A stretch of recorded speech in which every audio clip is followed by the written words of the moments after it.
Finding the right home can be a tough decision, but finding the right lender doesn't have to be. With 32 years of experience, the Mortgage Center knows how to find the right loan for you that requires little or no money down. The Mortgage Center's mobile-friendly website makes the application process quick and stress-free. And as always, you'll want to get pre-approved before you contact any real estate agent or builder. Whether you're purchasing or refinancing, call the Mortgage Center at 304-267-9040 or visit mortgagefinancing.com today. Are you considering selling your home and don't know where to start? Then call Chris Ross and the Milestone Real Estate Group at Keller Williams. A Martinsburg High School graduate, Chris knows the local market, and he's proven it as #1 real estate team in West Virginia in 2019. Phone Milestone Real Estate Group at Keller Williams at 304-579-7349 or go to callchrisross.com. Let's celebrate your real estate milestone together.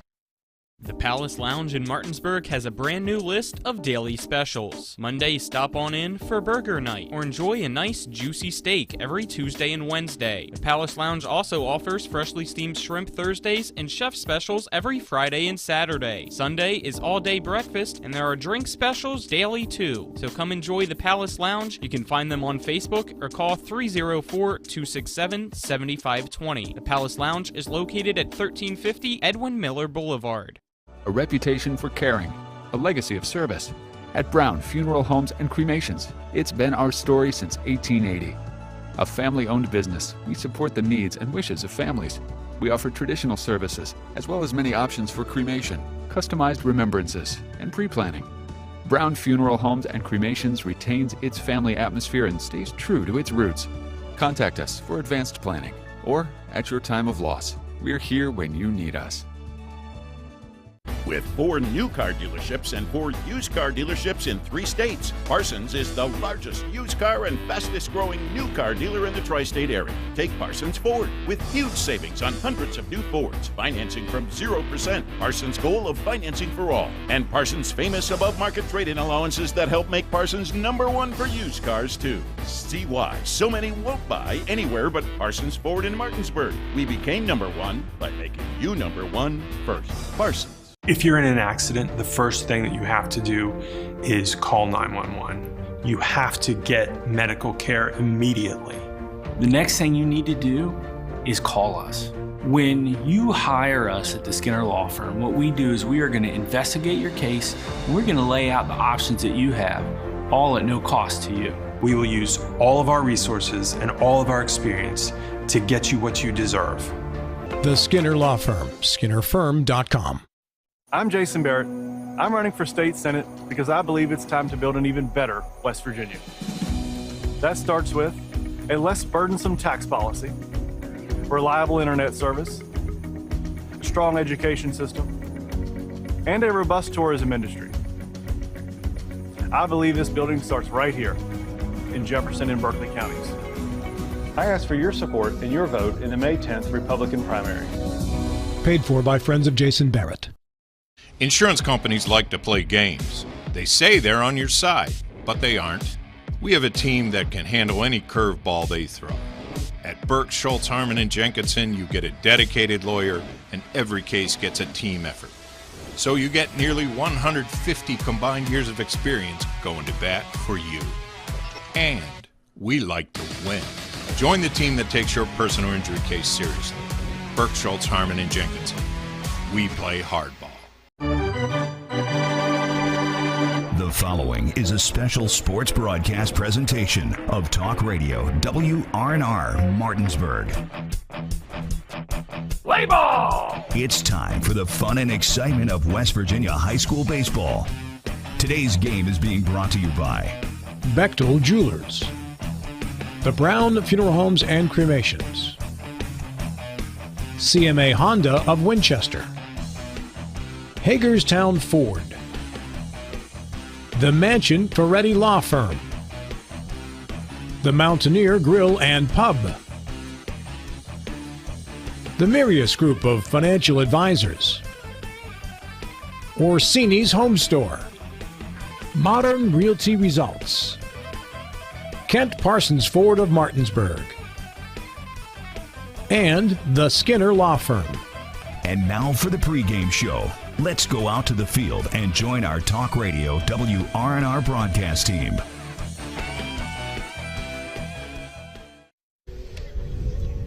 I just wrote it off. We welcome you to Sager Field on the campus of Jefferson High School. We get you set for an EPAC matchup between the Spring Mills Cardinals and the Jefferson Cougars. Nick Verzolini alongside me, Trip Tobin and Colin McLaughlin.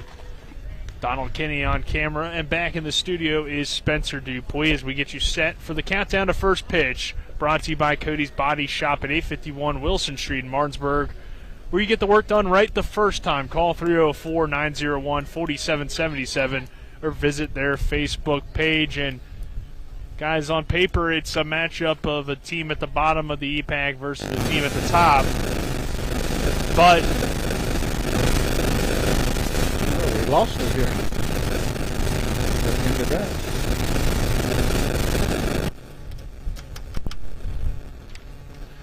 But while that is the matchup, it's a team in Spring Mills that seems to be getting better as the season goes on.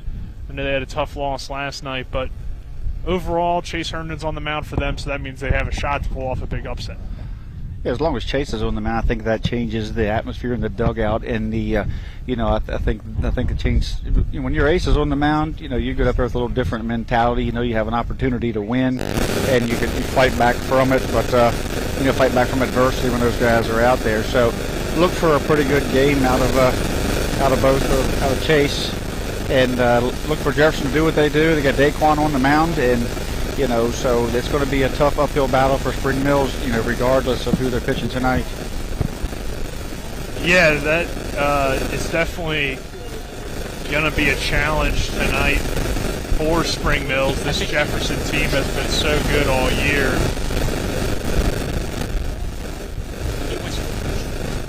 They already think.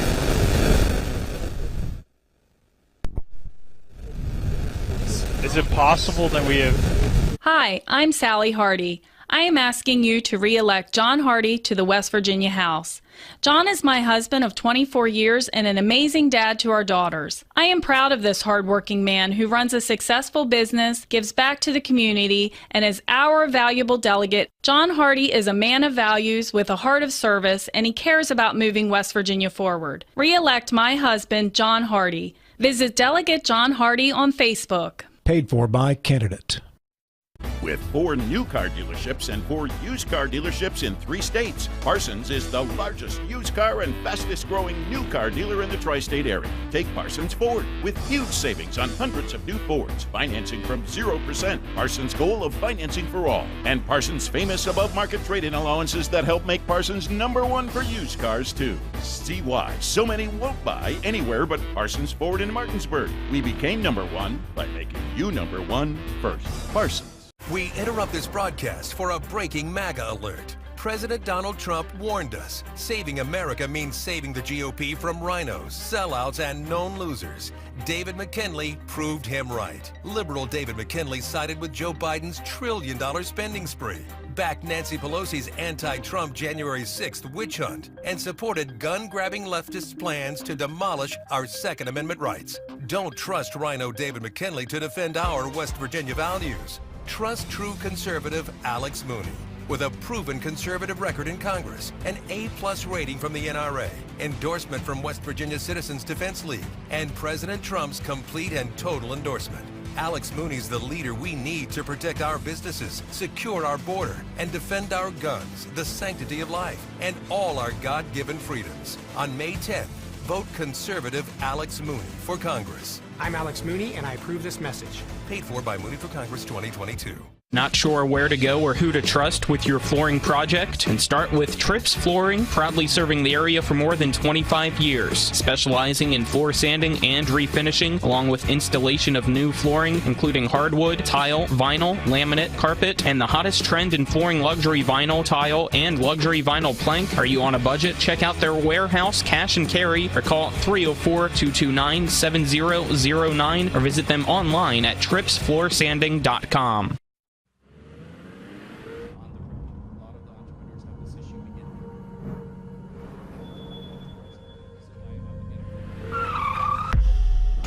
You've been in an accident.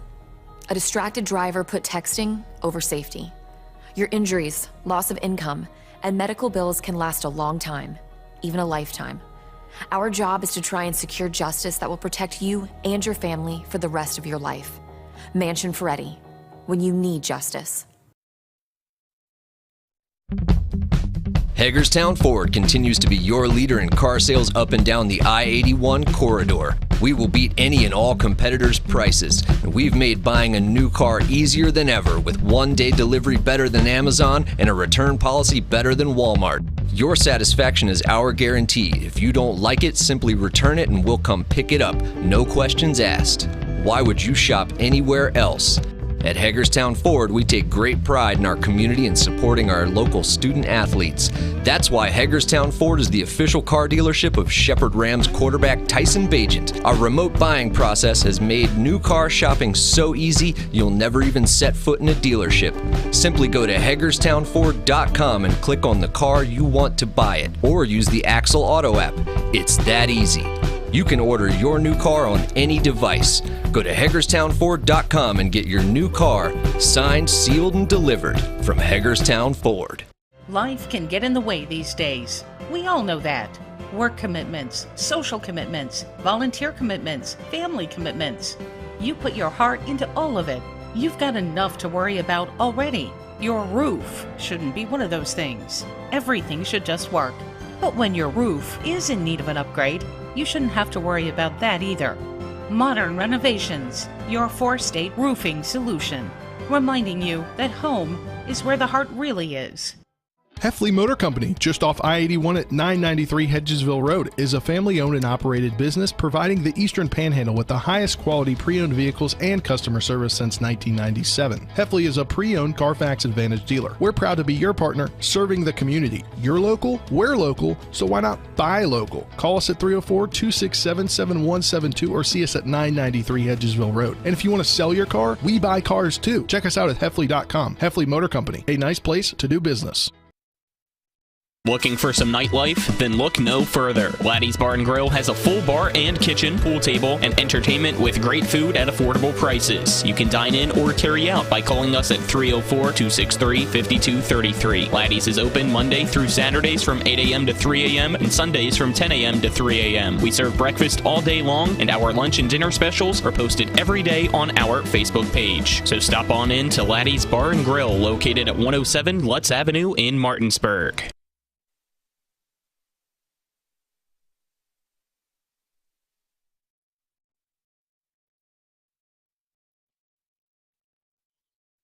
Welcome into the studio here. Sorry about the technical difficulties we are having out there having audio connections there from Sager Field, but trying to get you set for tonight's matchup between Spring Mills and Jefferson. It is senior night out there, and they have honored a few seniors from Jefferson. But looking at this matchup, obviously voting was due today at 12:30 for the region and section the region and sectional seedings. And this game, as Nick alluded to at the top of the pregame show, has AAA number one Jefferson at 25-3, 7-1 in the EPAC against Spring Mills, 3-21 overall, 1-7 in the EPAC, getting their first EPAC victory last Friday, 4-3 in an afternoon contest. But it's going to be a good one tonight from Sager Field as they're working to fix the audio issue. Look at the starting lineups brought to you by Trips Flooring. Not sure where to go for your flooring needs? Go to tripsfloorsanding.com. For the visitors, Spring Mills, Chase Herndon on the mound for them. Compton in short, Gotham at first. DHing is Chenier. Aiden Seitz in left. Jackson Engel in right.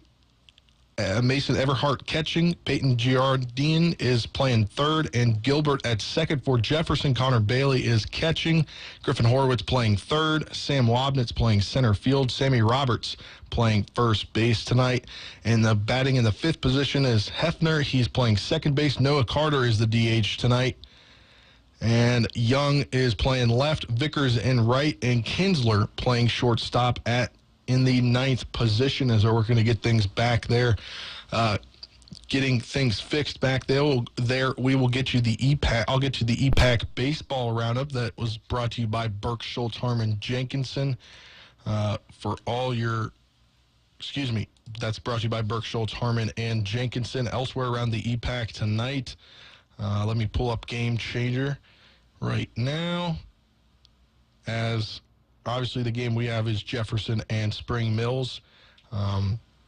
Musselman and Hampshire are doing battle as well tonight. That's a look around. And then Washington is at Hedgesville. I believe that one is now a 7:30 start at Hedgesville. That seems to have changed from earlier today.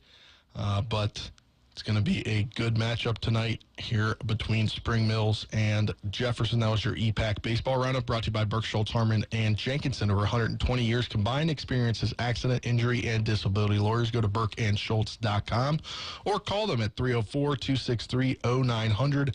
We play hardball, and those starting lineups were brought to you by Trips Flooring. Not sure where to go or who to trust with your flooring needs? Call Trips Flooring at 304-229-7009 or online at tripsfloorsanding.com. We'll kind of take a look around the professional leagues tonight. The NHL playoffs getting going. We'll have that for you on the radio. Capitals tonight, as at 7:30 they're doing battle with the Florida Panthers. We'll join that in progress after the conclusion of tonight's ball game. 7 p.m. on ESPN is the Penguins and Rangers.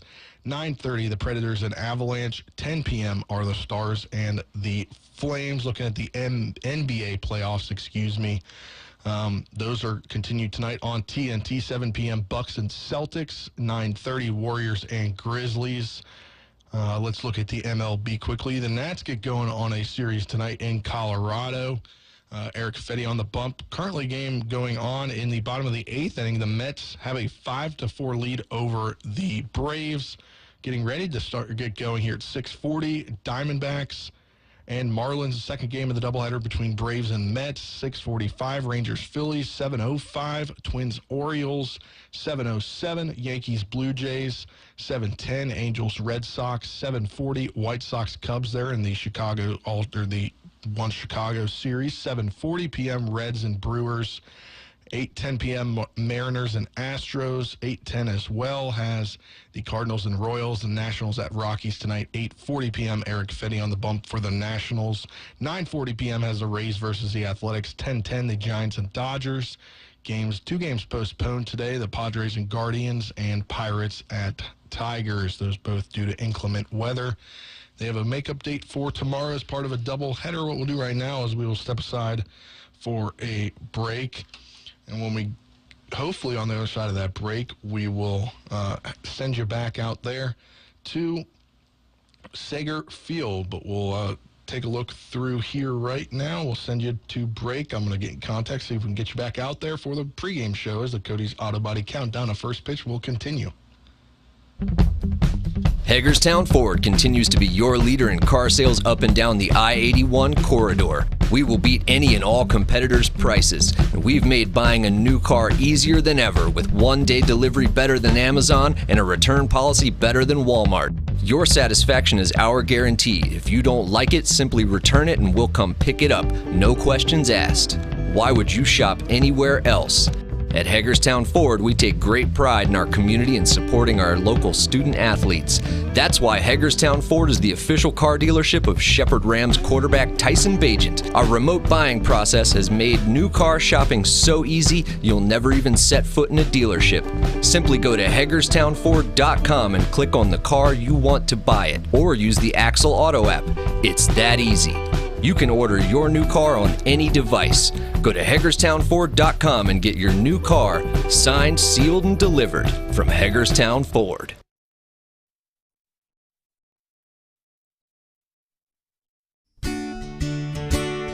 On Tuesday, May 10th, thousands of West Virginians are proudly voting for George Miller in the 90th Delegate District because he is the true conservative. George Miller is pro-life, pro-guns, and pro-police. He has the same conservative bedrock values that you do.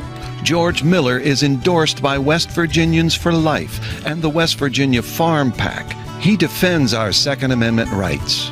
Because he's one of us, George Miller co-sponsored successful legislation to help reduce overdose deaths. He works hard to bring new businesses and jobs to the 90th Delegate District.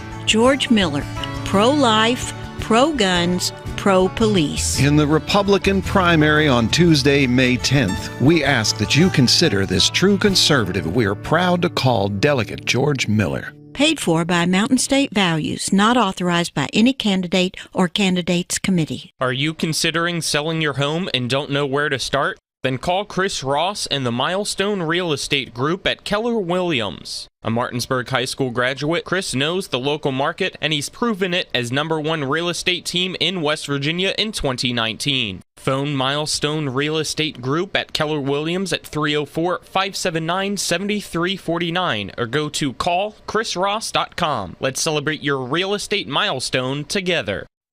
Not sure where to go or who to trust with your flooring project? And start with Trips Flooring, proudly serving the area for more than 25 years, specializing in floor sanding and refinishing, along with installation of new flooring, including hardwood, tile, vinyl, laminate, carpet, and the hottest trend in flooring, luxury vinyl, tile, and luxury vinyl plank. Are you on a budget? Check out their warehouse, cash and carry, or call 304-229-7009, or visit them online at tripsfloorsanding.com.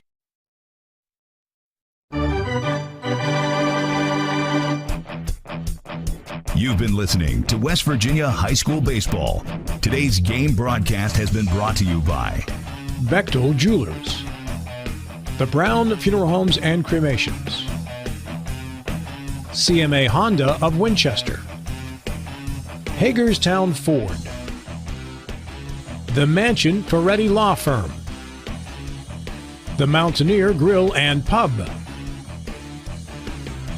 the Mirius Group of Financial Advisors, Orsini's Home Store, Kent Parsons Ford of Martinsburg, Modern Realty Results, and the Skinner Law Firm. For the continued excitement of high school, college, and Major League Baseball, keep it tuned to FM 106.5, AM 740, Comcast Cable Channel 10, and online talkradio WRNR.com. All rights reserved.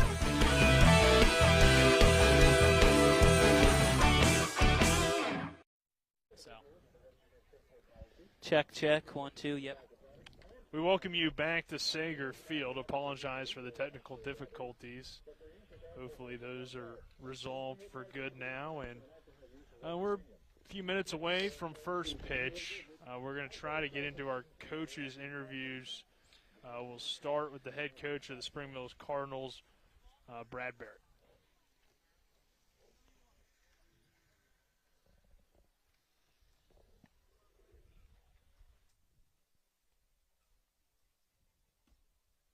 Cardinals, Brad Barrett.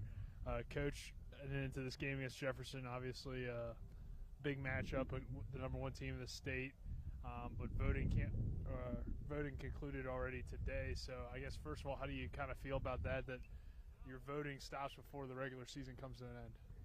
This is kind of typical towards the end of the season. You're coming in these games kind of knowing what's happening during sectionals. But, we look at it as just like any other game, coming here with our head on our shoulders, ready to play a ball game. Like I mentioned, Jefferson, #1 team in the state heading into this matchup. So it's a huge opportunity for your team. And even though you guys didn't play your best baseball last night, it seems like you've been playing much better as of late. So what are you looking at from your team today? The biggest thing is just playing all through, 1 through 7. I think our biggest issue this year has been just having that one bad inning where we kind of give up a lot of runs or a lot of errors, and we got to clean that up and play 1 through 7 as a solid game. What have you seen from Jefferson so far this year? They beat you guys last time. I think it was 14-2, but again, it was kind of like you said, like you guys were in it for a little bit and then they pulled away. So what have you seen out of them so far this year?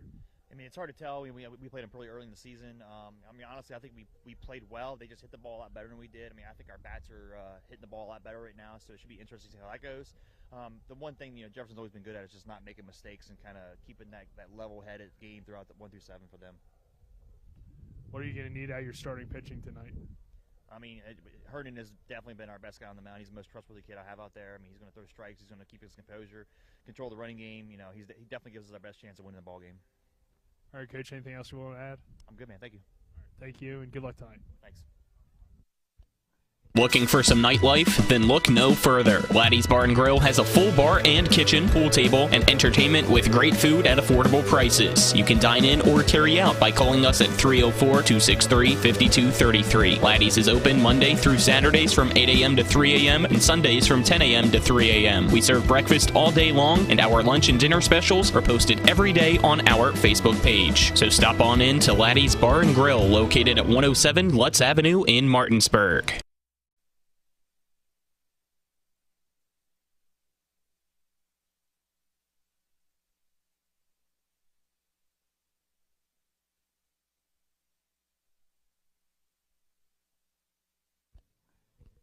Now joined by the head coach of the Jefferson Cougars, John Lowry Sr. Coach, voting for sectionals was due today.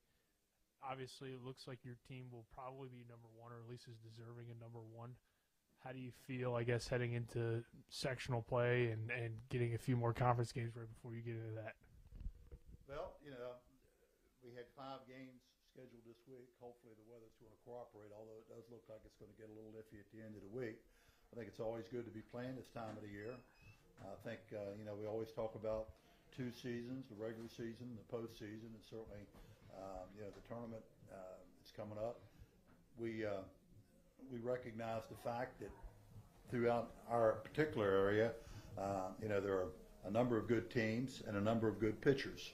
And in short series, you know how pitching has a tendency to dominate. So it's going to be interesting. A number of good teams. I think it's up for grabs. You mentioned good pitching, and Spring Mill's a team that obviously is struggling record-wise, but Chase Herndon's pitching for them tonight, and he's one of the best pitchers in this conference when he's on. So what are you guys going to need to do to get a win here tonight? Well, we need to do what we always do when we play, just try to have a good approach at the plate, make sure that, try to work counts to where we can get an advantage, to where we can be looking for certain pitches. I think it's good that we get to see a pitcher of this caliber going into the tournament, because there's nothing, experience is the best teacher, and we need experience facing these upper-level guys as we go into the postseason. And then, in Myrtle Beach, we saw a number of good arms. So, we're excited about having the opportunity to face him tonight. You guys were able to get a run rule victory last time you played Spring Mills, and you got a run rule victory last night. How are you feeling about this matchup in terms of what you guys will need to do to get a win? Because, like we said, it's a good pitcher, and what are some things, I guess, that you're looking at as keys as you want to work on things heading into the tournament? Well, I think the strength of our team's been our pitching and our defense, so we want those to remain constant tonight. Hopefully, we can get some balls in play where we can utilize the speed that we have, and, we can see what happens from there.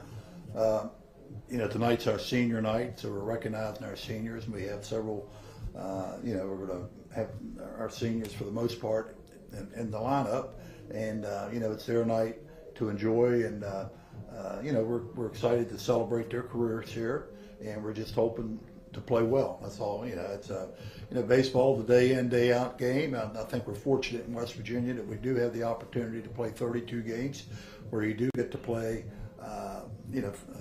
pretty regularly. It helps you to develop depth within your pitching staff, which you certainly need to be able to play that kind of a schedule. And we're excited and fortunate to have played the number of games that we've played to this point in the season, especially how the weather's been. And, tomorrow night's game against Hedgesville is the only game that it's the makeup game that's been on our schedule. We're right in line with where we should be. So, a lot of pluses, a lot of excitement, a lot of good baseball in the Panhandle. And as I mentioned earlier, a lot of good arms. And, you got to be ready for the challenge of facing those guys that can control the game from the mound. So we're excited to get that opportunity tonight against Spring Mills. All right, Coach. And then last question here. I guess you mentioned it's senior night, so what does this senior class really mean to this program? Well, I think every year your seniors, they've been here for 4 years. They've done everything we've asked them to do. They've been loyal. They've played hard. We've had our shares of good times. We've had our share of disappointments, and that's what baseball is all about, and that's what life's all about. being able to handle the highs and the lows and trying to maintain the even keel. And this group's done an extremely good job of it. There's a couple of them that are going to have the opportunity to go ahead and play beyond high school.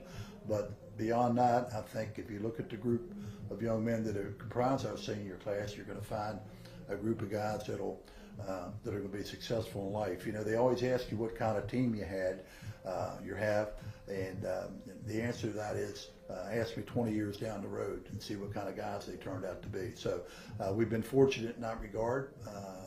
As time has gone by, and I expect this group to do the same. All right, Coach, thank you. Good luck tonight.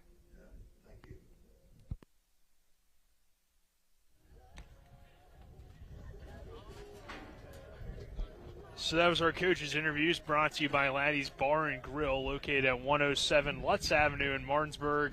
If you're looking for some fun nightlife and great food at affordable prices, then dine in at Laddie's or carry out by calling them at 304-263-5233. As we get ready for first pitch, again, Nick Verzolini, Trip Tobin, Colin McLaughlin, happy to have you with us. Back in the studio, Spencer Dupuis. On camera is Donald Kinney. Jefferson coming up with Daquan Shipe on the mound in the gold jerseys with maroon numbers and maroon letters across the chest, white hats, white pants. And then for Spring Mills, it's a St. Louis Cardinal blue look with the pretty much the exact same Cardinals across the chest as the St. Louis Cardinals wear, with the red numbers and red letters, and kind of red stripes on the sleeves with the gray pants and the red stripe down the side. Herndon will lead things off for Spring Mills. It will be Herndon, Compton, Gofflum to lead things off. Chenier batting for Custer in the 4-hole. Seitz, Engel, Everhart, Girardin, Gilbert. And then for Jefferson, Tripp, you want to give the Jefferson lineup? Oh, yeah, leading off for Jefferson, doing the catching is Connor Bailey, number 9. Batting second is your third baseman, Griffin Horowitz. Your left fielder batting third, Sam Wabnitz. Sammy Roberts playing first, number 22. The 5-hitter is number 4, Ryan Hefner at second base. Your DH tonight, Noah Carter, number 26. He's DHing for the pitcher, Daquan Shipe. Playing left field tonight, senior Austin Young, number 11. Playing right field, number 50, Matt Vickers. And rounding out the lineup, number 3, shortstop, Kellen Kinsler. First pitch is slapped into left field. Vickers chasing after it and getting there for out number 1. Excuse me, that's Young in left, Vickers in right. And our first pitch is brought to you by Modern. You want me to get it? I got it somewhere. All right. First pitch is brought to you by the Mortgage Center on Edwin Miller Boulevard. One call will save you thousands. Call 304-267-9040.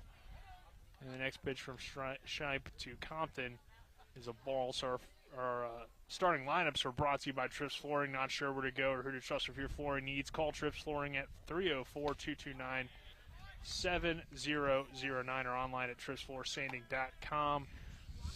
So Compton working here with a 1-1 count and 1 away, top of the first inning. And the pitch from Daquan Shipe is low for ball 2. Daquan settled in here pretty quick. He's around the plate. That pitcher just missing a little low, but locating his pitches. Getting Chase Herndon out was a big out. He's been swinging probably one of the hottest bats in the E-Pack. Next pitch is low for ball 3. 3 balls, 1 strike, 1 away. Yeah, Herndon the other day, I believe, is on Friday. He pitched the whole game and then went 4 for 4 at the plate, so he's definitely been a tough out and a tough guy on the mound as Compton fouls this one away. Now 3 balls and 2 strikes. Good to bat here after Herndon. 1 pitch, 1 out. A great job here by Compton to work the count here and force Daquan to throw some pitches here. This one is hit into right field, but will go foul behind the dugout. So full count still on Compton as he continues the battle. Shipe delivering the 3-2 with 1 away, and it's low in the dirt for ball 4. Compton will take his base on the 3-2 walk with 1 away. Great job there by Caden Compton. Fought off some pitches that Daquan located really well on the outside part of the plate and just hung in there until finally Daquan made a mistake one thing that Daquan does that I'm sure they worked on is, is he has a few walks, per game, free bases that Jefferson just doesn't like to give up. That one hit hard toward the second baseman, and the throw over to first for the double play. Hefner snags the line drive from Gotham and doubles up Compton at first base for the double play to end the top of the first inning. We'll head to the bottom of the first. No score between Jefferson and Spring Mills. This is West Virginia High School baseball on Talk Radio WRNR and TV 10. We're back at 60. Hi, this is Rob Mario. Larry DeMarco, broker of Modern Realty Results, believes he has some of the best real estate agents in the Eastern Panhandle. Agents at Modern Realty Results have years of experience and knowledge of the local real estate market. Agents within the office work as a team to provide quality customer service. We strive to always ensure client satisfaction through handling every transaction with honesty and integrity, all while offering competitive rates. Modern Realty Results is veteran-owned and managed. Please call 304-262-4222, modernrealtyresults.com. Are you at risk for a heart attack or stroke? WVU Medicine would like to remind you it's important to recognize the signs and symptoms so you can seek medical attention fast. The acronym FAST stands for F, face drooping, A, arm weakness, S, speech difficulty, and T, time to call 911. If you are having a stroke, get medical attention right away. Immediate treatment may decrease the risk of disability and prevent death. This important message is brought to you by WVU Medicine.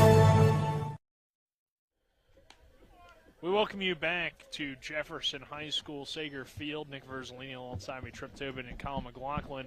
No score as we head to the bottom of the first inning between Jefferson and Spring Mills. Chase Herndon on the mound for the Cardinals, one of the best pitchers in the EPAC this season. And when he's on the mound, he gives this team a chance to win. Only 3 wins on the season for the Cardinals, 3-21 record. But anytime Herndon's in the game, it's at least going to be a competitive game. At least that's what we've seen so far. Yeah, Herndon's going to, he's going to give it all he's got. Going to need some help from his defense because, you're not going to strike out these Jefferson hitters, much like he had a pretty good strikeout day against Hedgeville. And Herndon's not a big strikeout pitcher. He pitches to contact, hopes for soft contact. He nibbles around the plate. He's an 81, 82 guy tops. He sets probably around 79 most of the time. So he doesn't throw the ball by you. The catcher, Connor Bailey, takes the first pitch for a called strike. Bailey batting .384 this season with 17 RBIs, usually in that leadoff role, and he's in it again today. And he takes the first pitch and now fouls off that one for strike 2. You look at Jefferson's lineup coming up to the plate with Connor Bailey, Griffin Horowitz, Sam Roberts, Sam Roberts, the first 4 all seniors. Then you have the junior Hefner. Then you go back to a slew of seniors. Bailey will foul that pitch away. 8 of the 10 seniors that are graduating, except for, it looks like, Ethan Hall and Jarrett Day, who generally pitch for this team, and you can't start 3 pitchers. Right. So they do have most of their seniors in the lineup so they can get in that lineup. And don't be, it wouldn't surprise me if those 2 guys don't make an appearance by nightfall. Yeah, definitely not. And obviously, you look at the records, and this should be a game that Jefferson could be in control of as Bailey pops this one out into center field, and an excellent effort and a great catch by Custer out there in center for out number 1. Yeah, Jared Custer out there being DH for tonight, and he's out there for that glove. It's hard to keep that, Chase is on the mound. Jared does a great job of coming in and filling in. He's kind of the guy that they fill in out there and just did an excellent job there. Just as I said, Chase is not going to strike all these guys out. He's going to need those kind of plays tonight and going to need the ball to bounce their way for them to stay, in with this number 1 team in the state. Griffin Horowitz in the 2-hole tonight and fouls off the first pitch he sees. And, that pitch that Bailey sent out there, it looked like it was going to die for a base hit, but a great read on it by Custer to make that play at center. The 0-1 is hit on the ground toward third. Throw over is wide, and that will allow the speedy Horowitz to get into second standing up. So an error goes from a routine out to a runner on second base. Before that pitch, that was the point that I was going to bring up there, Nick, is that it seemed like that ball was going to die, but it's a pretty windy day as usual here at Sager Field in Shenandoah Junction, and the wind coming in from the outfield. That's going to allow the ball to stay up in the air longer than usual. 66 degrees as well and partly cloudy skies, but it looks like that rain's going to stay away hopefully until the conclusion of the game. That's why the defense is always important, but especially against this number 1 ranked team in the state, Jefferson, as the first pitch to Sam Wabnitz is high and outside for ball 1.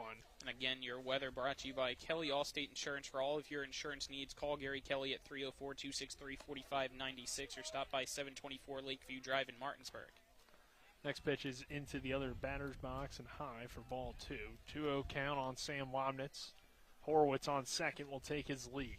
Herndon delivers the 2-0, and it's high for ball 3. Not a place you want to be at Herndon. You don't want to be 3-0. You don't want to be in a lot of ad counts of these Jefferson hitters where they can set on fastballs and try to sit that pitch. Herndon doesn't. He does have some movement on that pitch, but he doesn't want to just have to set those fastballs in there as he goes with a 4-pitch walk here to Wabnitz.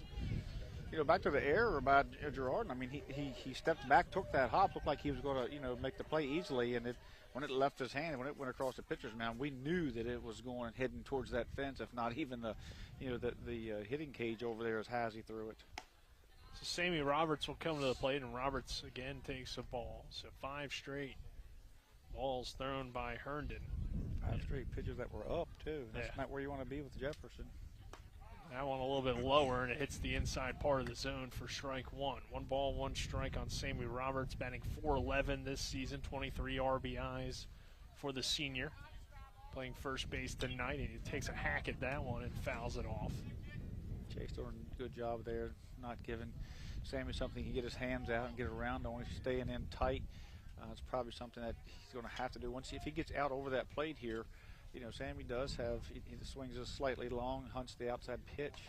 Breaking ball nearly went around at Roberts, but he was able to hold back in time for ball 2. 2 balls, 2 strikes. Herndon, the lefty, steps back on the mound and readjust. Herndon thought he might have got the strikeout there. He asked for the appeal, but C.L. Baker's out there in the C position. He can't make that call for him, right-handed hitter from there.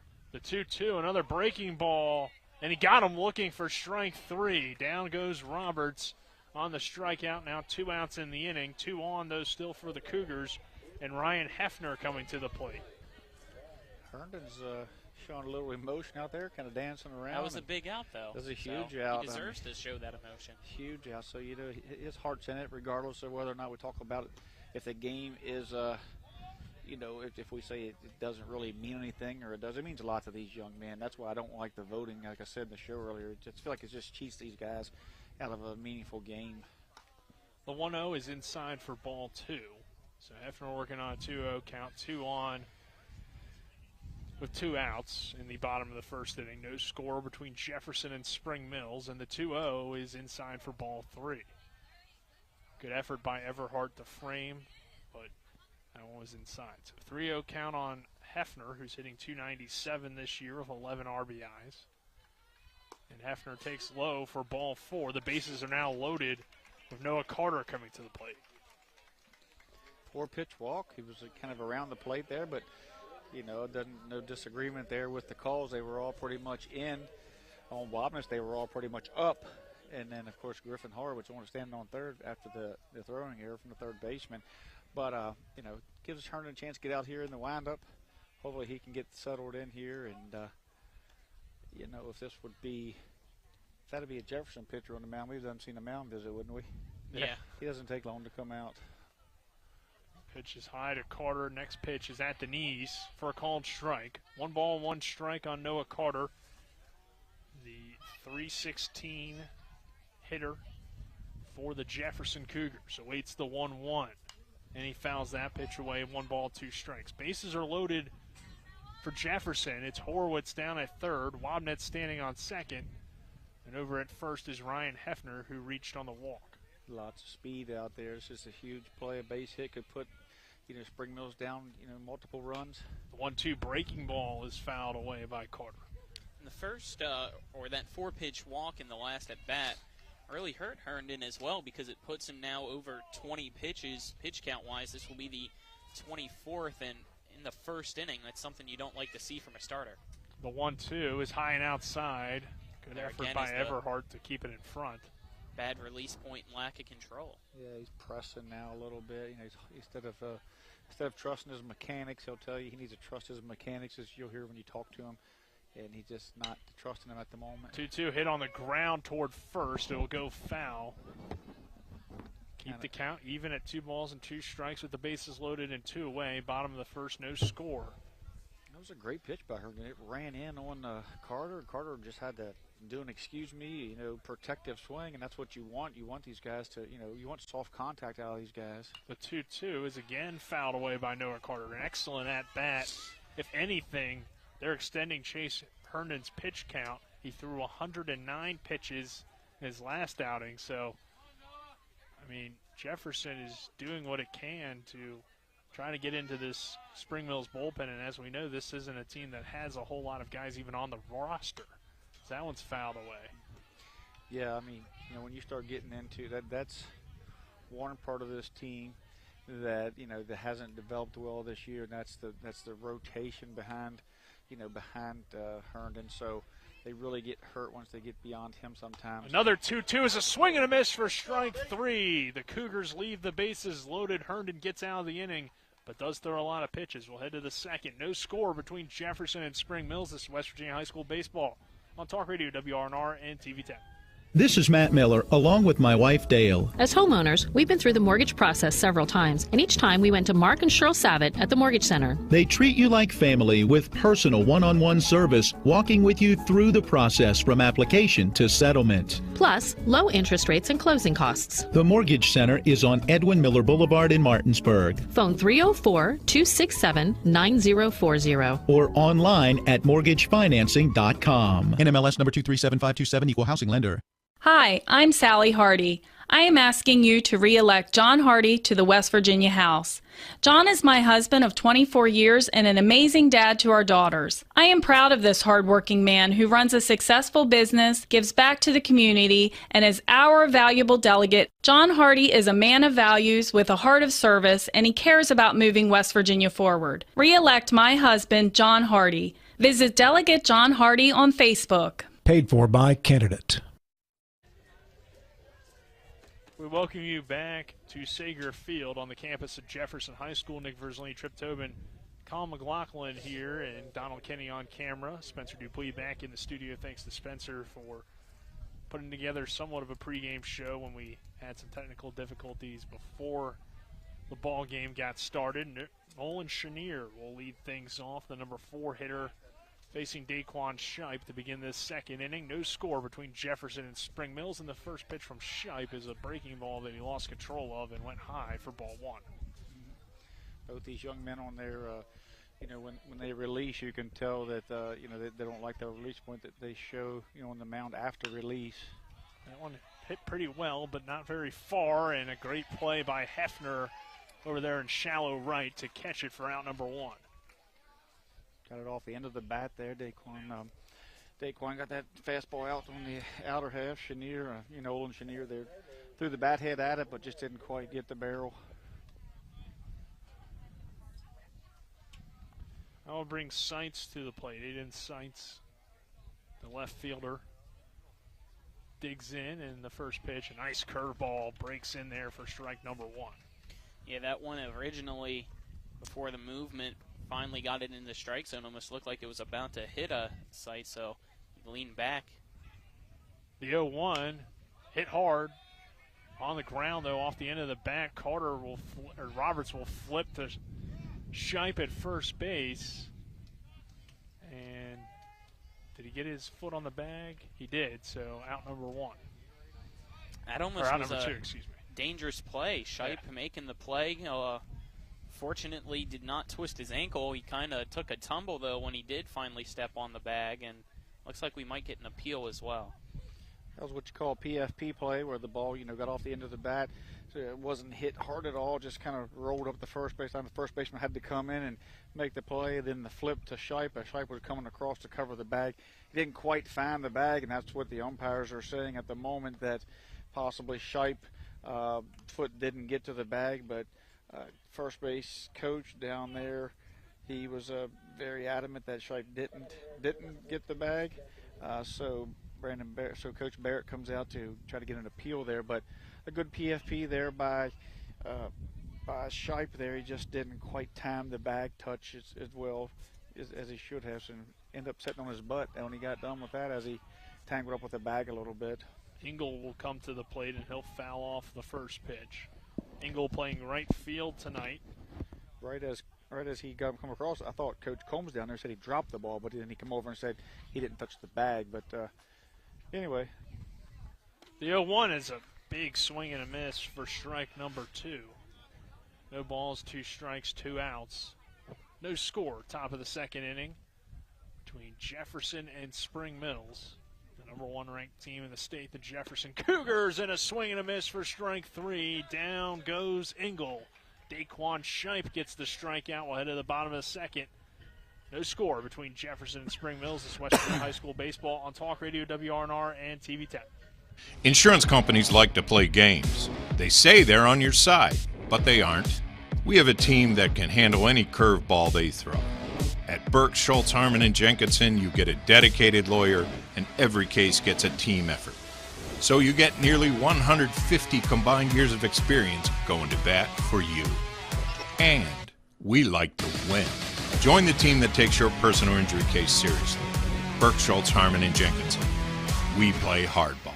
The Palace Lounge in Martinsburg has a brand new list of daily specials. Monday, stop on in for burger night or enjoy a nice juicy steak every Tuesday and Wednesday. The Palace Lounge also offers freshly steamed shrimp Thursdays and chef specials every Friday and Saturday. Sunday is all-day breakfast and there are drink specials daily too. So come enjoy the Palace Lounge. You can find them on Facebook or call 304-267-7520. The Palace Lounge is located at 1350 Edwin Miller Boulevard. We welcome you back to Sager Field. Nick Verzolini alongside me, Trip Tobin and Colin McLaughlin. No score between Jefferson and Spring Mills. Cougars come to the plate, bottom of the second inning. Chase Herndon on the mound for the Spring Mills Cardinals, and Austin Young coming to the plate. Young, a 167 hitter in his limited at-bats with 3 RBIs. He'll take the first pitch for a called strike on the outside corner. So 0-1 count on Young. Herndon working quickly, delivers the 0-1, and that one is high for ball 1. Young, you get some playing time this year. Tonight's senior night, of course. Hope this young man can make a show in here and possibly work his way into more of an everyday role here in the last couple weeks of the season. Aiden Seitz was able to do that last year for Spring Mills as he came in late in the season, got some at-bats, and next thing you know, he had a couple sectional starts out there. So, though it's late in the season, still an opportunity for these men to make once you get right now, play the hot hand when you get to sectionals, you win or you go home after 2 losses. So it's all about who's hot coming into this week, next week, and healthy. Young will foul that pitch away and take that one. Just missed from Herndon for ball 2. 2 balls, 2 strikes to the second inning leadoff man, Austin Young, and Young will foul that one off again. So that pitch count continues to climb early on for Chase Herndon. Jefferson doing a good job of battling at the plate and fouling off pitches. Yeah, 34 pitches, and you heard John in the pregame talk about, approach. Good-looking breaking ball just misses outside for ball 3. So 3-2 count on Young. And he'll foul that one away. Yeah. Chase is getting these guys to Chase Herndon's, getting the ball standing around the plate, having them fish, but they're just doing a great job of fouling those off. He probably wished they'd just go ahead and put them in play, the soft contact they're making. And the 3-2 misses a little bit high and outside, for ball number 4. So Young will take his base to lead off this inning. That will bring Matt Vickers to the plate. Vickers, the right fielder tonight. 154 hitter on the season, a guy we've seen mainly for his defense when he's been in the lineup, but also has had a few good at-bats throughout the season. He'll take that one at the knees for a called strike. Yes, since Corwin is no longer with the team, apparently he taken over an outfield position pretty much every day.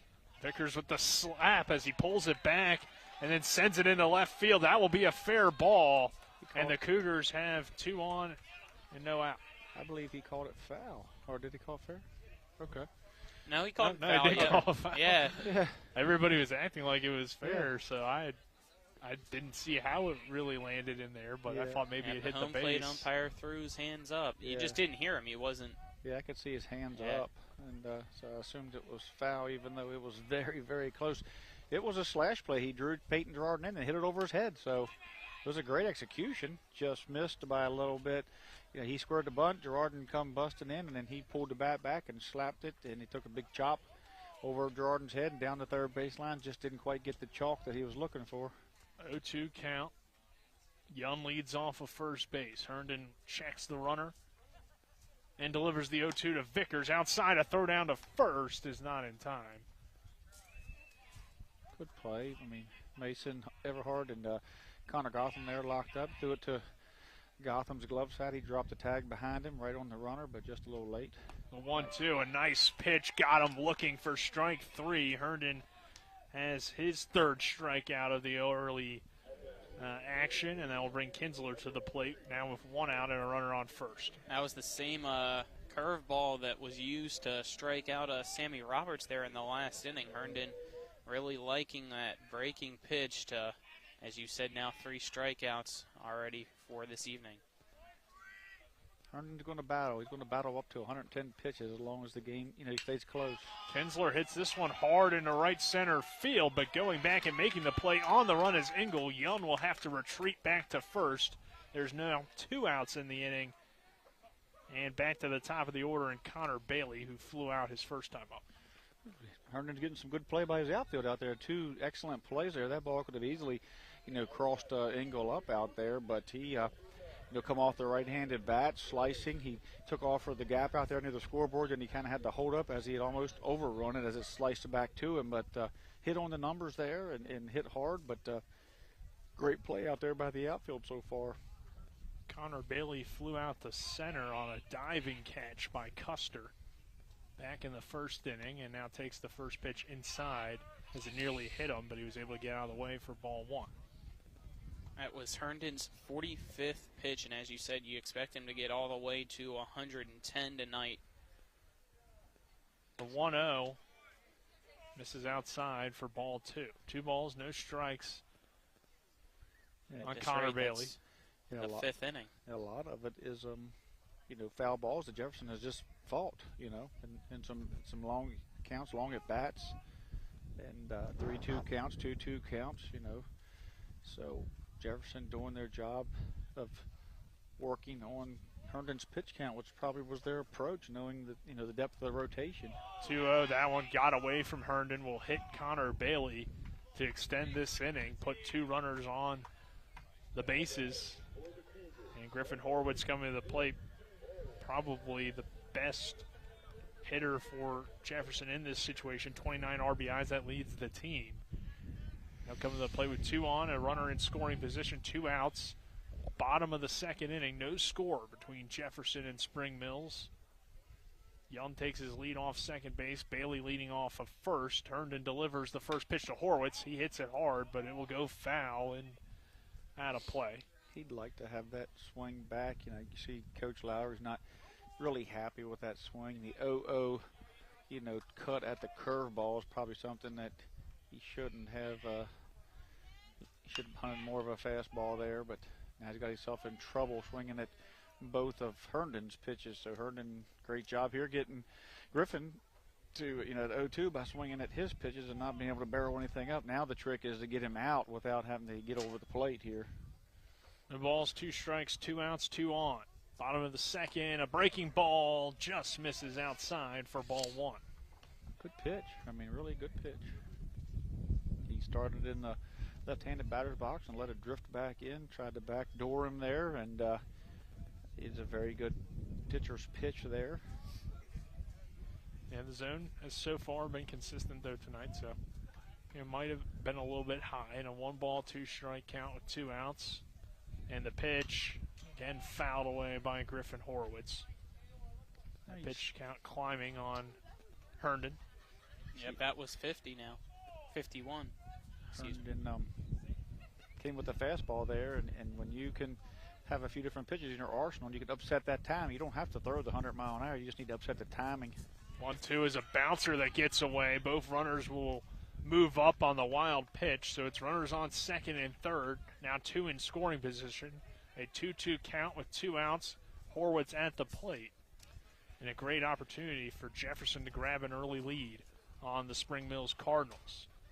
Herndon gets ready to deliver the 2-2 to Horwitz. He hits it on the ground towards second. Gilbert picks it up, throws the first in time for out number 3.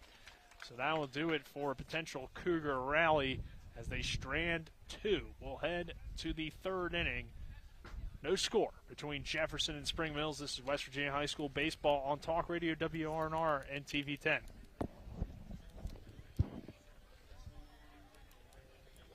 Hi, it's Talk Radio WRNR and TV 10 Spencer Dupuis. When I got into a car accident and needed to get another vehicle, I wanted to go somewhere I could trust. So I went to the Hefley Motor Company at 993 Hedgesville Road. As a first-time car buyer, I really didn't know what to expect. But at Hefley, they treated me like family. Every step in the process was seamless. Not only did they give me a great deal, but they also helped me secure an amazing interest rate. Now I know firsthand why Hefley has such a great reputation in this community. I ride with Hefley Motor Company, so you should too. Looking for some nightlife? Then look no further. Laddie's Bar and Grill has a full bar and kitchen, pool table, and entertainment with great food at affordable prices. You can dine in or carry out by calling us at 304-263-5233. Laddie's is open Monday through Saturdays from 8 a.m. to 3 a.m. and Sundays from 10 a.m. to 3 a.m. We serve breakfast all day long, and our lunch and dinner specials are posted every day on our Facebook page. So stop on in to Laddie's Bar and Grill, located at 107 Lutz Avenue in Martinsburg. Between Jefferson and Spring Mills, top of the third inning getting started. Daquan Shipe on the mound for the Jefferson Cougars, as it will be Everhart due up to lead off this inning. Everhart, Girardin, and Gilbert. 5 runners left on base. Yeah, sorry about that. 5 runners left on base for Jefferson in 2 innings. The big story is the pitch count they pushed up on Chase Herndon.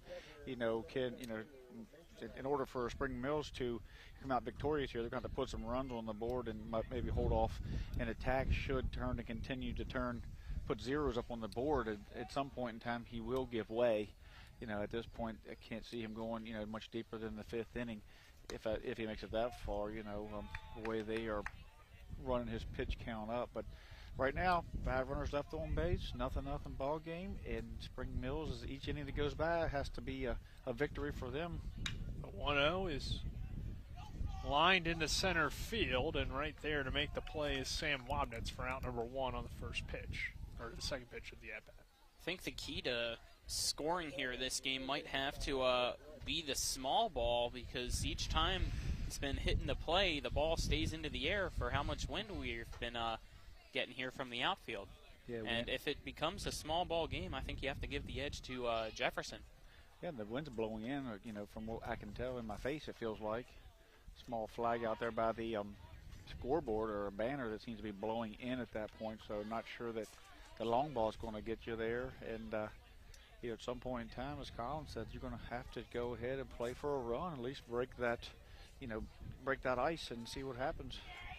1 ball, no strikes, and a breaking ball hits the zone for strike number 1 to Girardin. Girardin, the third baseman for Spring Mills, sits in on a 1-1 count.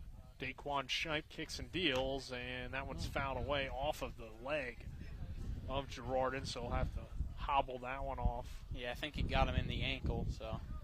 It got him come down, got him right down on the ball there of the ankle bone, and as soon as it hit him, he no doubt we could see it come in, run down there and get him in the foot there in the instep. Appears to be fine though, so 1 ball, 2 strike count on Girardin. Daquan Shipe on the mound delivers the 1-2, and it's nice fouled pitch off the end of the bat. Really nice pitch, and a good job of Girardin to stay with it, because it when you see a curveball, that was a slider there, I believe, because it didn't break until late, and Girardin stayed on it. And it's not like one of those big over-the-top 12-6 curveballs. It was more of a slider that slid across the plate for you. The 1-2 Hit well into left field. Young gets to it for out number 2.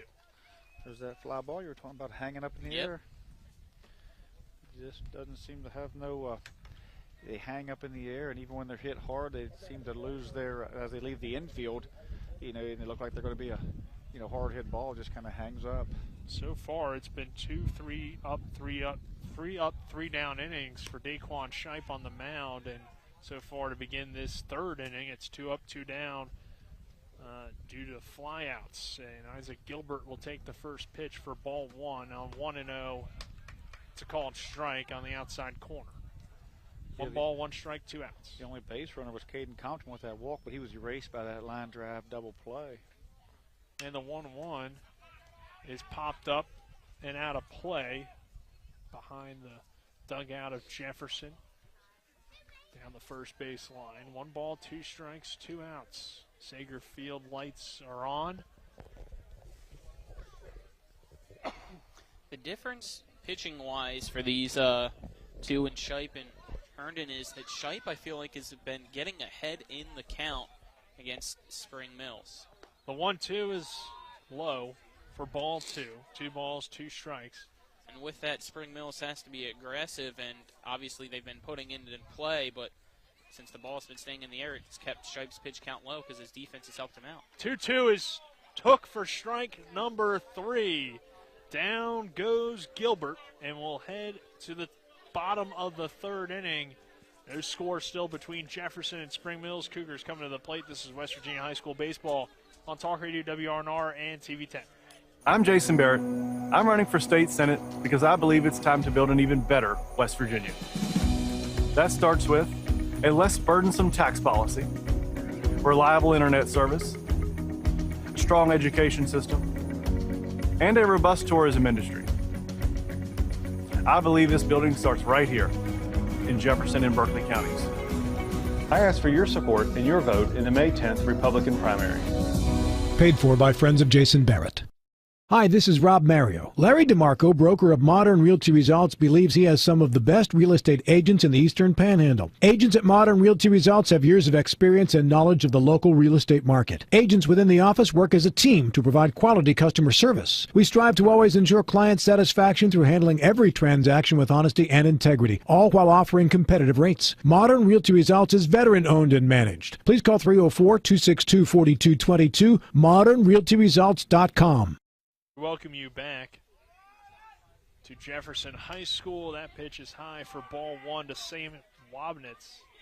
Wabnitz so far has walked back in the 1st inning. And he'll hit this one, pop it up into right field. A ball that's carrying a bit. But getting there is Engel for out number 1. Yeah, another one that left the bat hard and left the infield quick, but you can see as it got out there by that scoreboard, it just died, and Engel just camped under it.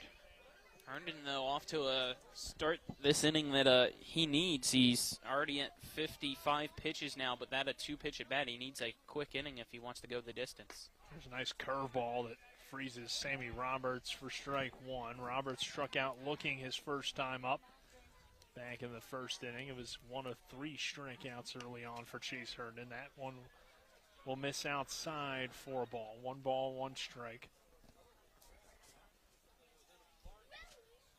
Roberts awaiting the 1-1 and a pitch that's low below the knees for ball number 2. When Herndon's on that changeup that he threw, that pitch number 2, it stays out. The 2-1, a little bit high and outside. Ball 3 is called. 3 balls, 1 strike on Sammy Roberts. Hitting over 400 this season for the Cougars. And he'll foul off that pitch on a tough inside fastball. Yeah. He likes to throw his changeup, like I was saying, and it drift out on righties and then come real hard at the right-hander's knees. It's a 1-2 punch he has there. The 3-2 pitch is outside for ball 4, and Sammy Roberts is on with a 1-out walk. Ryan Hefner will come to the plate now. Hefner walked his first time up.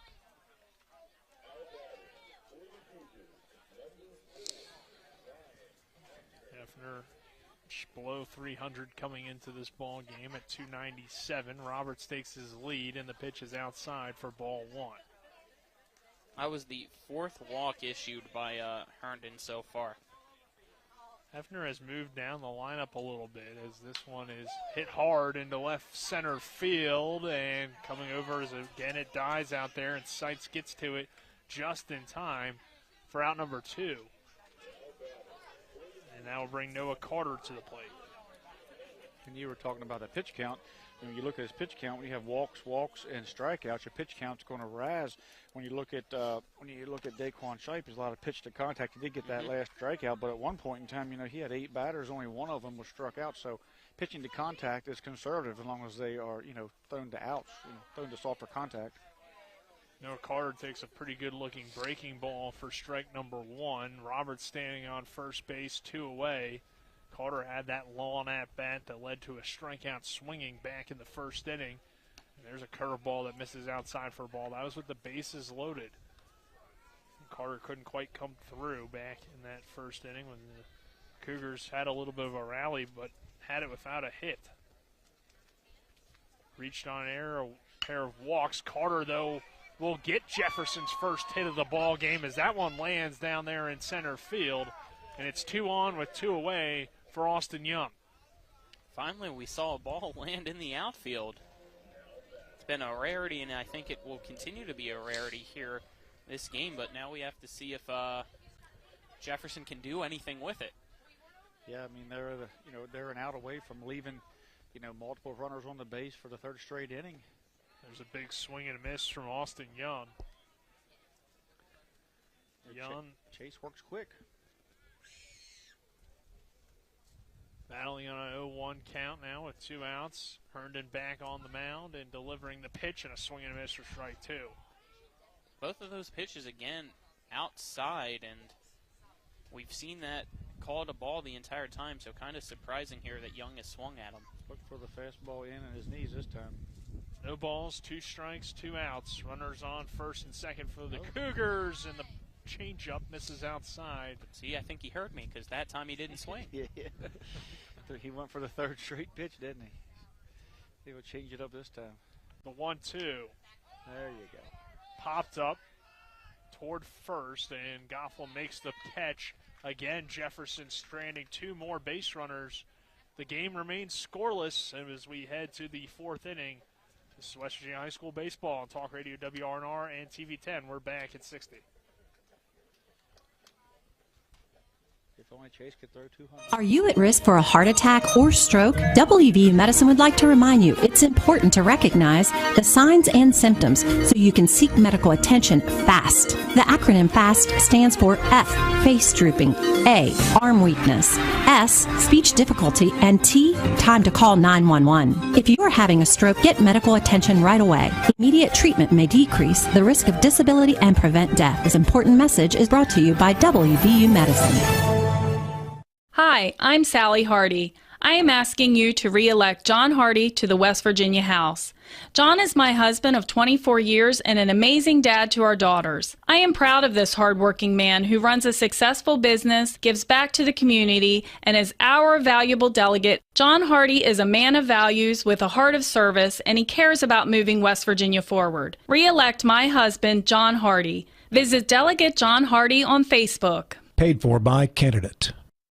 You back to Sager Field. No score between Jefferson and Spring Mills. Nick Verzolini alongside me, Trip Tobin and Colin McLaughlin. Cardinals coming to the plate with Chase Herndon to lead things off as Daquan Shipe digs in for steps on the mound for inning number 4, and the first pitch to Herndon is inside for ball 1. Yeah, he's faced the minimum so far. Got that double play in the first inning. But other than that, here you are, the 4th inning. He's only faced 10th batter here. 1-0 popped up, and that will go foul. 1 ball, 1 strike. And we've only seen 1 hit tonight. Yeah. That was the first hit there in that last half inning that we've seen the entirety of this game. Yep. Jefferson's left 7 base runners on in 3 innings. They've had, I believe, 5 walks, a hit. This one is slapped foul. So there's 7 runners that were left on, or 5 walks, 1 hit, and an error. And that's 7 free bases. And Daquan's here facing the minimum thrown to contact here, pretty conservative. The 1-2 pitch hit on the ground, a bouncer toward Kinsler. Kinsler comes up, fires to Roberts for out number 1. So Herndon is 0 for 2 with a ground out and a fly out. You really got to like Kinsler defensively. You know, he was hidden in this roster behind Camian Gonzalez for a couple of years, but you know, you can tell that he did not, you know, sit on his hunches there and not not take some reps, because he looks really good. Yeah, he not only looks good at shortstop, but he does a great job of turning over the lineup in the 9-hole a lot of the times, as this one's popped up right toward Kinsler, and he's got his second putout of the inning. 2 quick outs again for Shipe to keep his pitch count down here this game. That's his 33rd pitch. Yeah, it's been a very impressive performance on the mound so far for Daquan Shipe. Yeah, he's done a great job. Still at the minimum. I mean, you know, if and he's pitching to contact. Yeah, he's thorough. That's what I say. He's, you know, who was it that said, you know, I got become a lot better pitcher once I stopped trying to strike everybody out. This one's popped up into center field. Wabnitz charges in and makes the play for out number 3. A very quick inning. 1, 2, 3 go the Cardinals. And we're headed to the bottom of the 4th. Still no score between Spring Mills and Jefferson. This is West Virginia High School Baseball on Talk Radio WRNR and TV 10. We're back at 60. A Honda is more than just a vehicle. It's a gateway to spring adventure. Start your adventures with Honda, the brand owners are calling the most fun to drive. For a limited time, well-qualified buyers can get a 0.9% APR on a 2022 Honda HR-V and a 1.9% APR on a 2022 Civic or Accord. New vehicles are arriving daily at a local Honda dealer. CMA's Honda of Winchester, 3985 Valley Pike. CMA, moving lives forward. See dealer for financing details. Exclude Civic SI 2021 ACSI survey of customers rating the performance of their own automobiles. I'm Jason Barrett. I'm running for state senate because I believe it's time to build an even better West Virginia. That starts with a less burdensome tax policy, reliable internet service, a strong education system, and a robust tourism industry. I believe this building starts right here in Jefferson and Berkeley counties. I ask for your support and your vote in the May 10th Republican primary. Paid for by Friends of Jason Barrett. Welcome you back to Sager Field, and Vickers will take the first pitch for ball 1, or strike 1, excuse me. A called strike on the inside corner. Herndon remaining on the mound to begin this bottom of the 4th inning. No score between Jefferson and Spring Mills. Nick Verzolini, Trip Tobin, Colin McLaughlin, happy to have you with us. Spencer Dupuis back in the studio. Donald Kinney on camera. And a 1-1 count on Matt Vickers, and a big swing and a miss on a pitch in the dirt for strike number 2. Both teams really need to figure out how to get the ball into play for a hit. The 1-2 is low for ball 2. We could be here for a long, chilly night. Jefferson's had runners on the base paths as Vickers goes down swinging. Herndon picks up another strikeout. That's strikeout number 4 so far for Chase Herndon. He's had Vickers' numbers tonight. Got him twice. You know, Vickers generally in there as a defensive personnel. Gets DH for tonight. Get a chance to swing the bat, and you know, just a little bit unfair to have to come in and hit against left-handed Herndon, who's been throwing the ball really well and working quickly, as you said.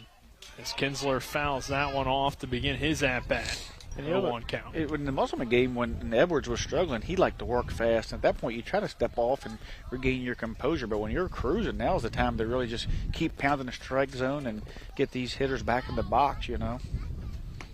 Herndon hits the zone again. No balls, 2 strikes, 1 out.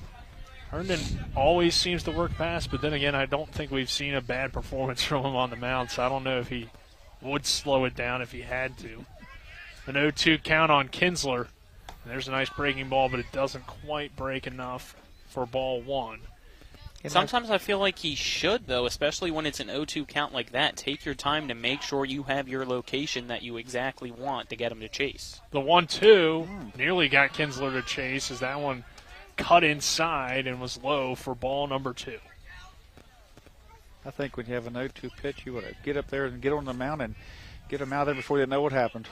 The 2-2, that curveball called a ball.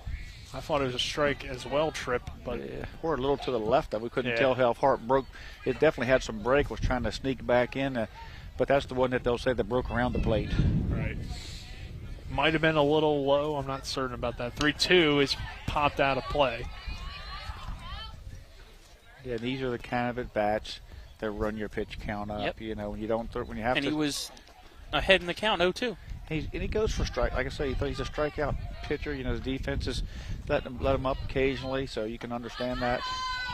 3-2 taken for ball 4. Another one-out base runner for the Jefferson Cougars. And back to the top of the order in Connor Bailey as Kinsler does exactly what we talked about the last half inning, finds a way to get on base and turn the lineup over with one away. And it's back to Connor Bailey, who's 0-2, or 0-1 with a fly out, and he was hit by a pitch. I almost feel like Jefferson doesn't even need to swing the bat up there because they get behind the count when they do, and then when they don't, it's all balls. And I think it really, you know, and I don't want to say this in any disrespect to any young man out there, but, you know, the problem when you heard Coach Barrett say it, they had that one inning with all those errors. It's in your head that you maybe Herndon thinks he has to strike these guys out, you know, and you don't pitch to contact. Kinsler takes off towards second. A great throw from Everhart, but Kinsler is in there by about a half a step with the slide. So the Cougars have a runner on second with just one out, and Connor Bailey at the plate on a 1-0 count. Now will we see the small ball? You know, with one out, I think he's going to give Bailey and Griffith both a chance to try to hit this guy in, I would think. Bailey, then, will pop it up in a shallow right field. Spring Mills having some issues. Gilbert and Engel nearly run into each other, but Gilbert calls them off to make the play, and there's 2 outs. Close play there. The freshman there at second, and Engel coming in from the outfield. I'm not sure with the wind if either one of them hurt each other, but I think it did fall in Gilbert's glove, but Engel certainly took a shot at it. And with that, the runner stays at second. Yeah, I mean, you had the opportunity. If you wanted him to get to third, a wild pitch, you score. That pitch is high for ball 1, the first pitch to Griffin Horowitz. So runner on second base, standing down there is Kinsler, and Horowitz battling on a 1-0 count. And he'll send this one into shallow center. Gilbert calls off everybody and makes the play for out number 3. So Jefferson strands now its 8th base runner of the ball game, and we'll head to the 5th inning. Still no score between Jefferson and Spring Mills. This is West Virginia High School baseball on Talk Radio WRNR and TV 10. Not sure where to go or who to trust with your flooring project? And start with Trips Flooring, proudly serving the area for more than 25 years, specializing in floor sanding and refinishing, along with installation of new flooring, including hardwood, tile, vinyl, laminate, carpet, and the hottest trend in flooring, luxury vinyl, tile, and luxury vinyl plank. Are you on a budget? Check out their warehouse, cash and carry, or call 304-229-7009, or visit them online at tripsfloorsanding.com. Life can get in the way these days. We all know that. Work commitments, social commitments, volunteer commitments, family commitments. You put your heart into all of it. You've got enough to worry about already. Your roof shouldn't be one of those things. Everything should just work. But when your roof is in need of an upgrade, you shouldn't have to worry about that either. Modern Renovations, your 4-state roofing solution. Reminding you that home is where the heart really is. Back to Sager Field at Jefferson High School. No score between Jefferson and Spring Mills. 5th inning just about ready to get started. It's Chenier, Seitz, Engel due up for the Cardinals. Daquan Shipe throwing a very efficient first 4 innings. We'll see if that continues as we begin the 5th. I think he's only at, 34, 35 pitches, 36 maybe? This one is fouled away by Nolan Chenier to lead off this 5th inning. No, we're looking at about 25 pitches left for Herndon, which Jefferson takes pitches and fights off foul balls, and where they're at in that order, he could be. He's at 35, by the way. 35 for Shipe. Yeah, he's very efficient. Throwing to contact here. The 0-1, a curveball misses inside for ball one. You look at the Daquan Shipe numbers so far, he has just 2 strikeouts. Everything else has been hit into play. He did give up that walk early in the ball game, but then a double play on a line out to Hefner, throw back to first. That's what I like about the coaches' interviews. Spring Mills says we have that inning where we make errors, so our pitchers, you see it played into the mindset of the pitcher trying to strike everybody out. You hear Jefferson say our defense is one of our biggest assets, and so they throw to contact. But so we haven't seen that inning with the errors yet. Yeah, and I think they've only had the 1 error, and that was in the first. I think it's part of the reason why Herndon tries to get these guys to fish and gets his pitch count up. 2-2, slapped foul and out of play down the right field line by Chenier. Shipe's in a 1-2 or 2-2 count right now. He's throwing it across the plate trying to get contact or soft contact, whereas, you get Herndon out there trying to fish, and these guys, have a really good eye, and they're going to force him to throw it across the plate. The 2-2, swing and a miss, strike 3. Daquan Shipe gets his 3rd strikeout of the ball game, and it goes on Nolan Chenier, and that will bring Seitz to the plate with 1 away here in the 5th. Shipe still spacing the minimum. Yeah, that's insane. He could have been a perfect game had he not walked Caden Compton. Yep. That pitch is a bouncer off the Nick. plate. I would have made the play, but luckily the net is here, so I didn't even have to really react too much. As it's a 1-0 count here on Seitz. Seitz grounded out back in the 2nd inning. 1-0, 1 out, and the pitch from Shipe. A swing and a miss on a healthy cut from Aiden Seitz. 1 ball, 1 strike. Tough play, tough to hit the baseball there. Shipe keeps the ball in on Seitz. Seitz had to pull his bat into his body. The 1-1, low for ball 2.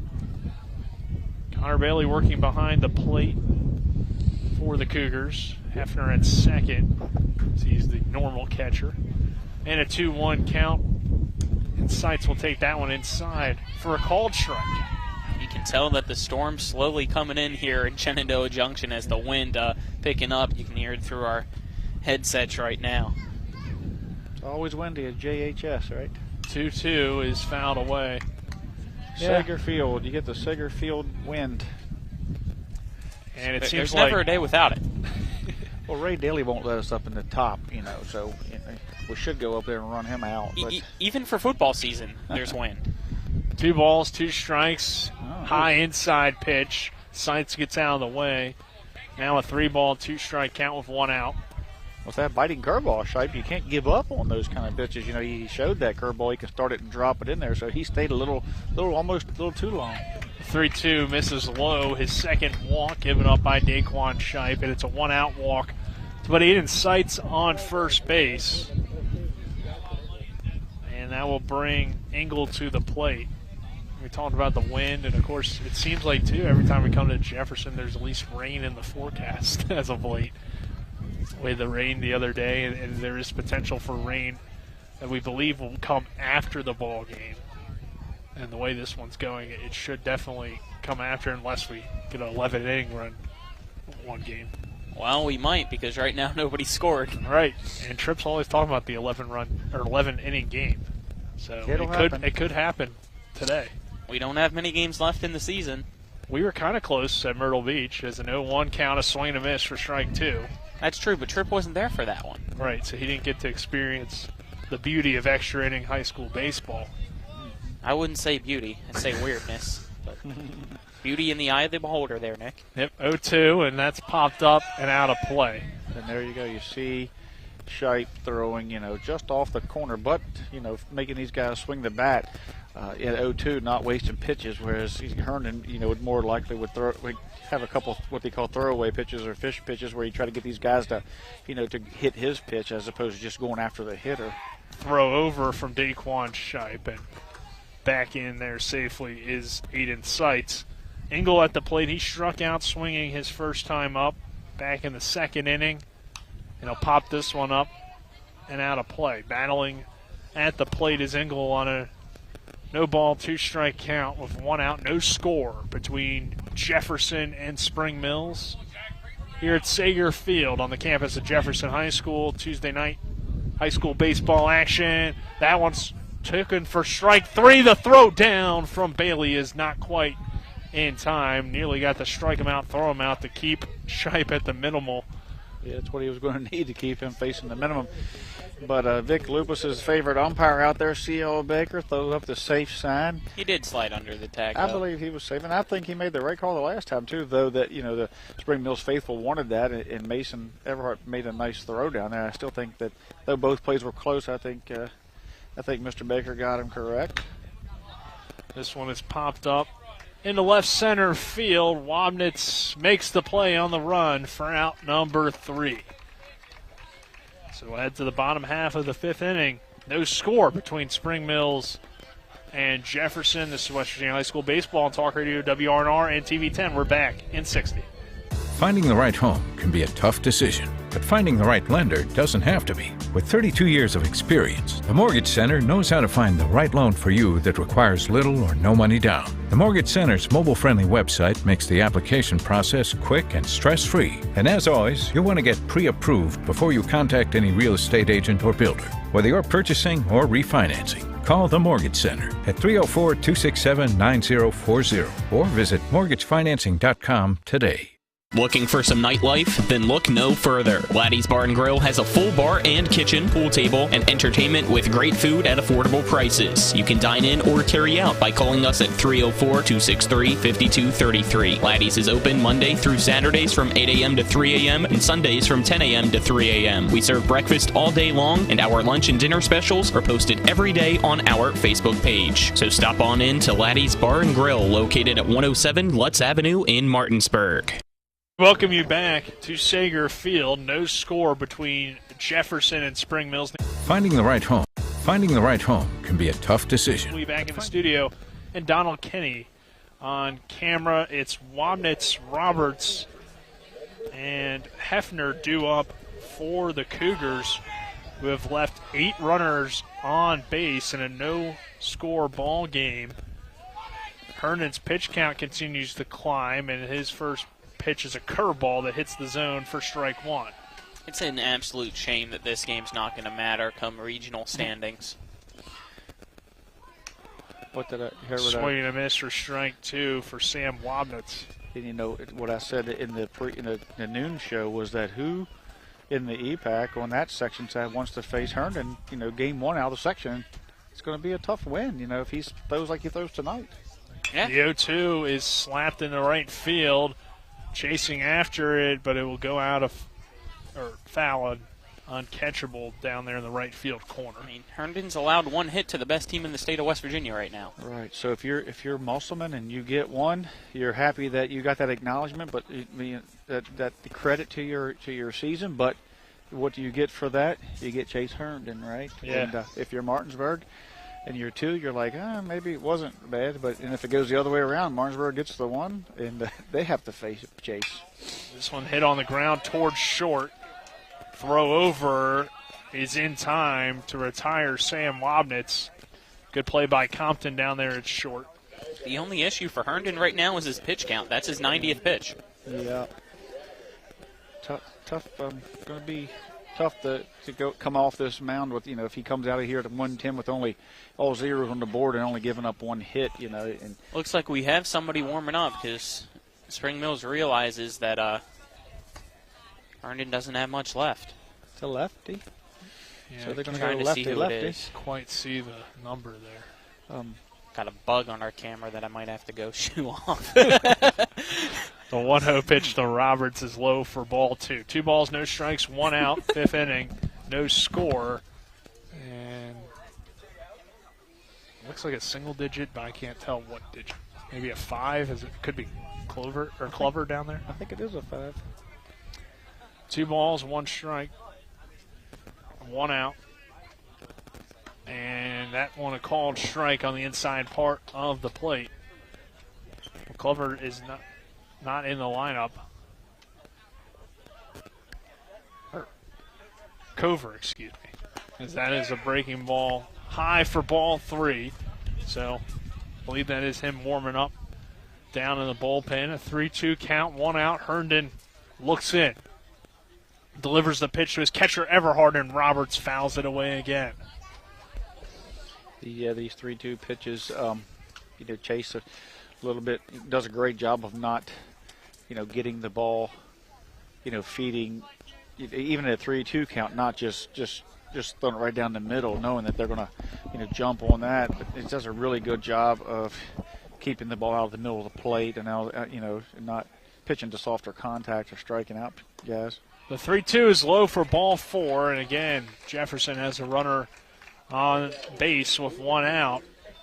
They have left 8 runners on base so far, and we'll see if they can finally get one in here in this no-score ball game between Jefferson and Spring Mills.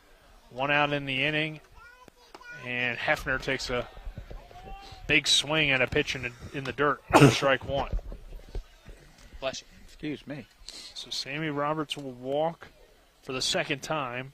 Hefner walked back in the first inning. 1-1 count now.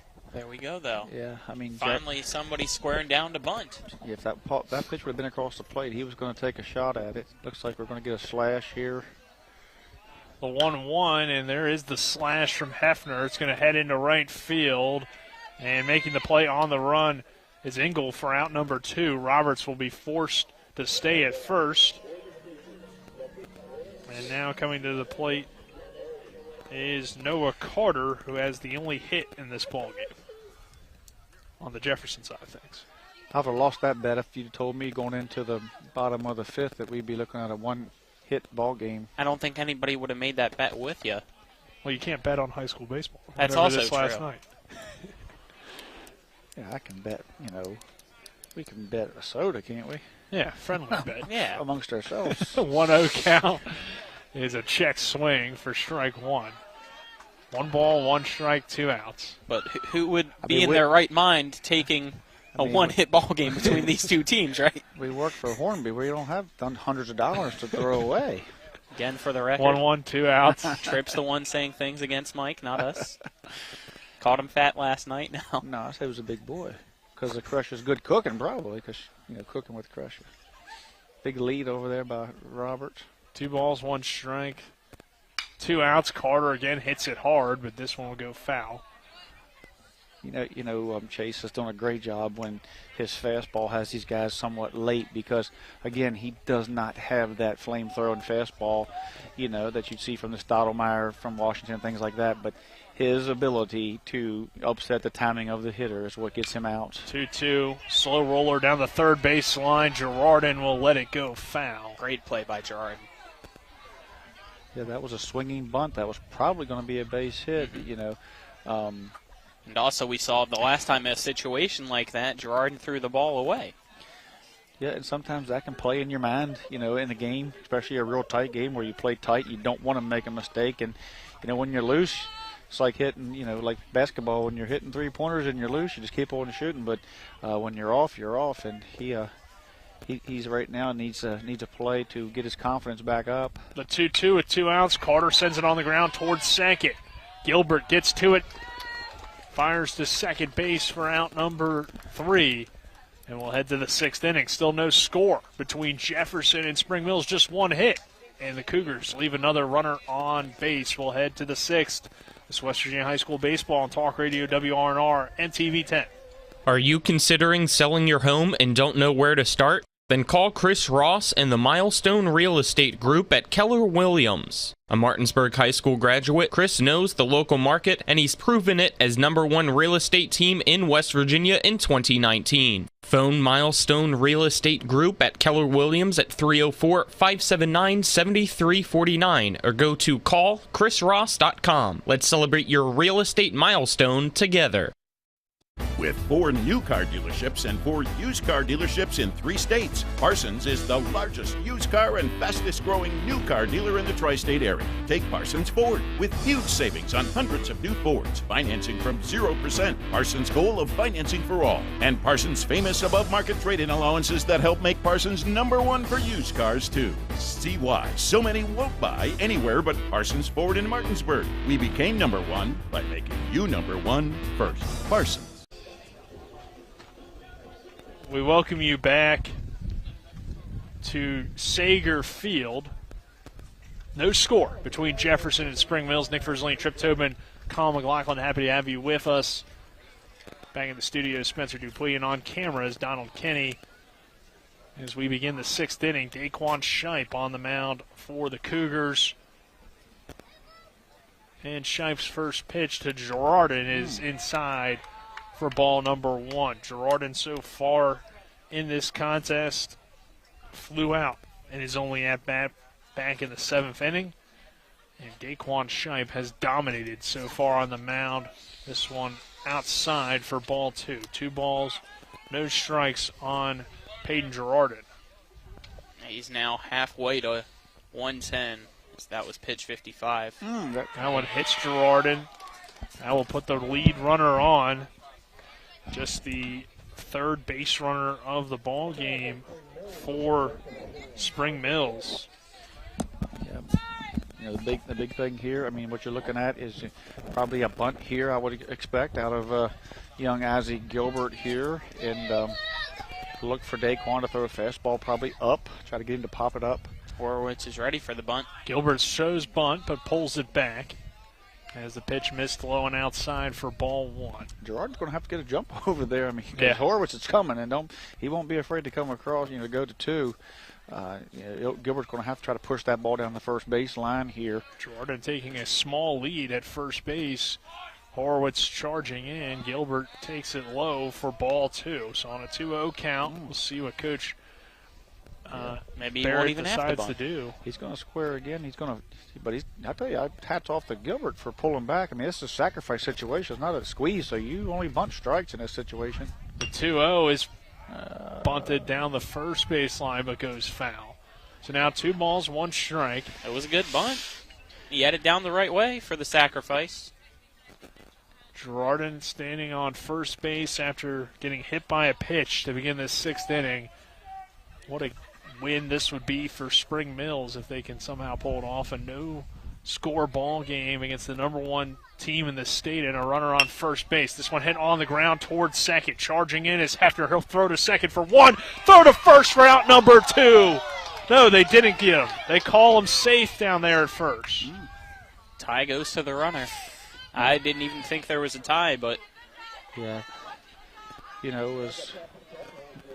I thought they got him there. I thought they got him as well. So once again, C.L. Baker is out there in the midst of a couple close calls. The general consensus here under the tent here is at least my vote doesn't count because they're already 2-0. So I'm not going to put my vote in. No? Okay. So you don't want it to be unanimous? I'll make it unanimous. It looked like he might have got him there.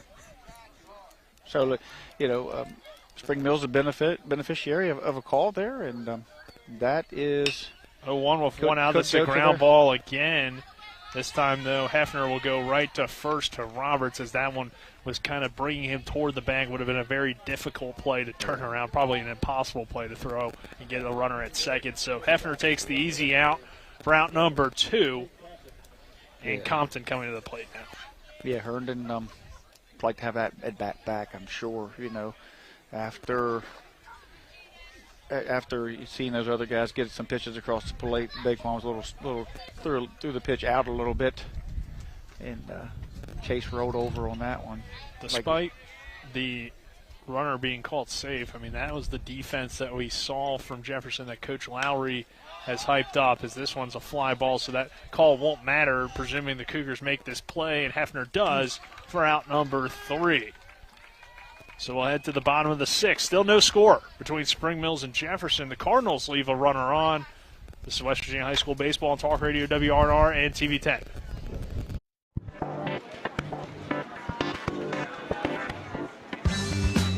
Laura. Hey, Laura. What's with the sunglasses? Ouch! The word is spreading. Bechtel Jewelers is home to some dangerously brilliant diamonds. See the difference at Bechtel Jewelers in Inwood. Sunglasses not included.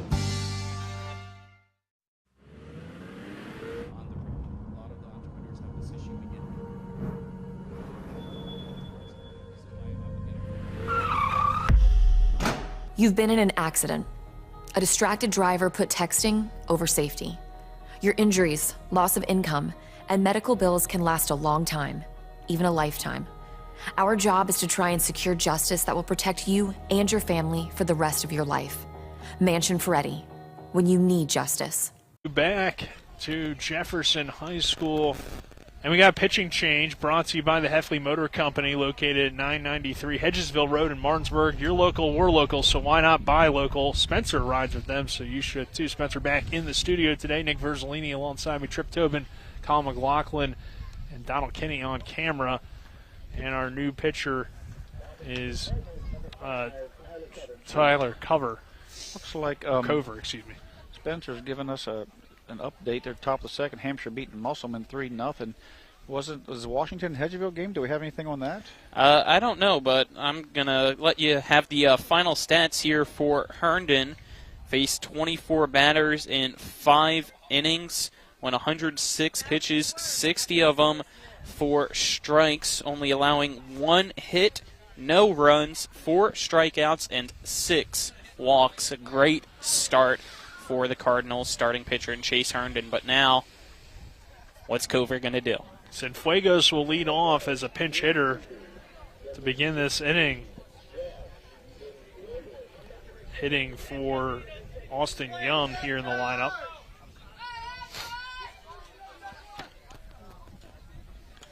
So we'll see with Chase. At this point, Chase can get a no decision. He can't get a win by any means. Cover's first pitch is low for ball 1. Cover, we saw him pitch against Bishop O'Connell down at Myrtle Beach and pitched pretty well for the majority of the game, but then eventually that team obviously got to him, and that's a really good Bishop O'Connell team. 1-1 count. Went on to win the Mingo Bay Classic. Here on Josh Cienfuegos at the plate, and Cienfuegos fouls it down the third base line. So Cienfuegos has been entered into the game for Hefner? Or I have him for Young. Young, sorry about that, yeah. Yeah, I guess Carter, so he's entered in the game. Carter, I believe, grounded out 10 the last inning. Yeah. I guess I was thinking Hefner because of second base. Right. By the way, Herndon's in center field now as well on the defensive change, just to let you know. So Custer, I believe, will check out of the game unless they moved him to left or right. Trying to see if there's any other changes. As this is taken for ball 2. Looks like that's it. 2 balls, 2 strikes on Josh Cienfuegos. Trying to find a way on base. The 2-2 is inside for ball 3 from Cover. So 3-2 count. Cover would be your sort of a Charlie Huff. Doesn't throw the ball hard. He moves the ball around a little bit, and these guys are used to. 3-2, taken for strike 3. Tyler Cover comes in and gets the strikeout. Cienfuegos thought it was ball 4. That must have just painted that inside corner. Which I don't think it's been called a strike that much on the inside tonight. But another pinch hitter. Number 25, is it? Colton Smith, the catcher, or a backup catcher on this team. He'll come in for Vickers and takes the first pitch high for ball 1. Jefferson's just looking for anybody to get hits tonight. They only have 1. Spring Mills has been no hit so far, too. And been a weird game here at Jefferson High School. This is a bouncer at low for ball 2. 2-0 count on Smith. We don't have the radar gun on Cover, but I would say it's the 60s. Think he becomes a knuckleballer? I go say he's got that. Again, he's got that. That one hits Smith, so a runner will reach base safely for the Cougars, which that hasn't been a problem. They've gotten base runners throughout the game, whether it be hits or walks. They've just left, I think it's now 9 guys on base, Trip. So I believe you're correct there. He's got 9 guys that have been left on base and up to 5 innings. So that's basically almost 2 an inning. Got a courtesy runner now. Number 7. And that runner is courtesy of Jason Barrett for State Senate, a conservative fighter for Jefferson, Berkeley's counties. That'll be Vickers. Yeah, the other Vickers. Ty Vickers, the sophomore. His brother Matt Vickers now out of the game. Kinsler at the plate, or at least out for now. We'll see if they re-enter for defense. Kinsler takes the first pitch for a ball. It wouldn't surprise me if Kinsler tried to lay down a bunt for a base hit, or try to at least force these 2 guys to the left. He's going to keep the runner holding over there. And, you talk about, is it Cover? Cover. You talk about Cover, the velocity. It's not that he's not, he's not trying to throw real hard. I mean, this is what he does. He's not reaching back and throwing hard as he can, and that's all he has. This is just part of his, that's his repertoire. I mean, he's going to throw these guys off by not throwing, batting practice and above speed there. He's going to mix the ball up, throw some change-ups and these, like that one? Yeah. The 2-0 changeup is in there for strike 1. I used to joke around, say back in high school, when I pitched, I had 2 pitches. I had a slow changeup and a fast changeup. I think Cover's got me beat because but his are effective. Mine were grenades. When I threw them, explosions happened. 2 ball, 1 strike count, 1 out. Runner on first base is Ty Vickers. Kinsler at the plate with 1 out here in the 6th. No score. Kinsler lays down a perfect bunt right in front of home plate. The throw is safe down there at first base. So runners on first and second. It was almost a delayed bunt by Kinsler, which I think caught the defense off guard, even though we know he's capable of bunting, and I'm sure Spring Mills knows that as well. But now runners on first and second. 1 away, back to the top of the order for Connor Bailey. Base hit. Yep. Just the second one of the game for either team. But it's effective. It puts a runner in scoring position. Connor Gotham felt that he had gotten Kinsler, but C.L. Baker out there in the B, he looked across and decided that he was safe. We didn't get any type of appeals or too much of a argument out of Spring Mills dugout. So, we have first and second. Well, the one we saw last inning was safe, and I thought that was an out. That one was definitely closer. I couldn't really tell. I thought he might have been safe. It was a bang play there for sure. 1-1 count, 1 out. Runners on first and second. Connor Bailey at the plate for the Cougars. The pitch from Cover is high for ball 2. 2 balls, 1 strike. Cover doesn't want to face Horowitz, with 1 out and bases loaded, so he's going to. Not that Connor Bailey, you don't want to feed him anything, but you'd like to try to get him to, to reach or maybe get something up in the air they can get under. The 2-1 hit hard by Bailey into center field. Herndon gets to it though in time for out number 2, and he's got a good arm as he'll strand the runners in their current positions at first and second. But Griffin Horowitz will come to the plate with 2 away. Again, another huge out, though. That's been the theme for Spring Mills. They did it in the first inning, got that out, and it's a big opportunity here for Jefferson still, but the runner's on second, and you'd like him to be 90 feet away. Big at bat here, a big part in the game. I mean, we're late. I mean, if Jefferson could push a run across here, all they got to do is get 3 outs, and they're out of it. The more times they leave people on base, the longer this game goes, and Spring Mills is still in it. I mean, it just becomes a victory for Spring Mills. The 1-0 to Horowitz and a bad swing and a miss on a pitch in the dirt that just fooled him. 1 ball, 1 strike. Runners on first and second with 2 outs. That was the gravity pitch I was telling you about. That's the one that drops off the table. The dead fish. 1 ball, 1 strike, 2 away. Cover steps off the mound and resets. And you're watching from home. You see the velocity is not there, but it's not easy to sit in there and gear yourself up for Herndon and then come back to this. 1-1 popped up into right center field. Herndon is there for out number 3.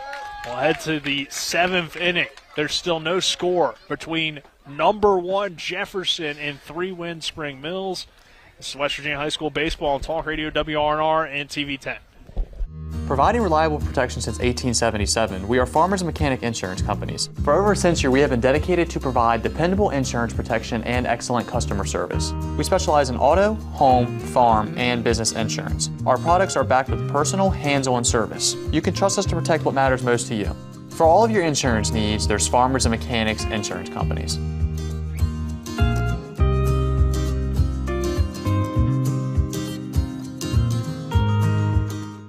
Remember when you were a little kid and saw your first deer? Oh, how cute. As an adult, maybe you've had a different experience. Where'd that come from? Bambi mess up your dream machine? Call Cody's Auto Body today at 304-901-4777 and get the work done right the first time. Cody's Auto Body, 851 Wilston Street in Martinsburg, has a team of auto body professionals with a lifetime of experience putting your ride back together again, regardless of how it got that way. Cody's Auto Body. You back to Sager Field. No score between Jefferson and Spring Mills. And yes, you heard that correctly. It is the middle of the order due up for the Cardinals, and Gotham, Chenier, and Seitz. Daquan Shipe has pitched nearly perfect today. A no-hitter. 63 pitches so far, and just a walk, a hit by pitch, and one other walk. It's what separates him from perfection right now on the mound for the Cougars. That one, though, slapped into center field, left center field. Making the play is Young out there in left. Or it looks like it might be Hefner out there in left. Yeah. Cienfuegos went to second. Yep. Horowitz on third, Kinsler on short, Cienfuegos at second. Roberts is on first. Bailey still behind the plate, and then left to right, it's Hefner, Wobnitz, and Vickers. That's how the defense is set up at the moment as they continue to chase. Daquan continues to chase his no-hitter. Next pitch to low slider. Chenier is swing and a miss for strike one. And Daquan very possibly could go 7 inning, no hit, and still have to go back out there. The 0-1 with one out. The pitch from Shipe popped up into center field. Camping under it is Kinsler for out number 2. He's a batter away from a 7-inning no-hitter and still doesn't have the win yet. Bet you didn't think that was going to happen. No.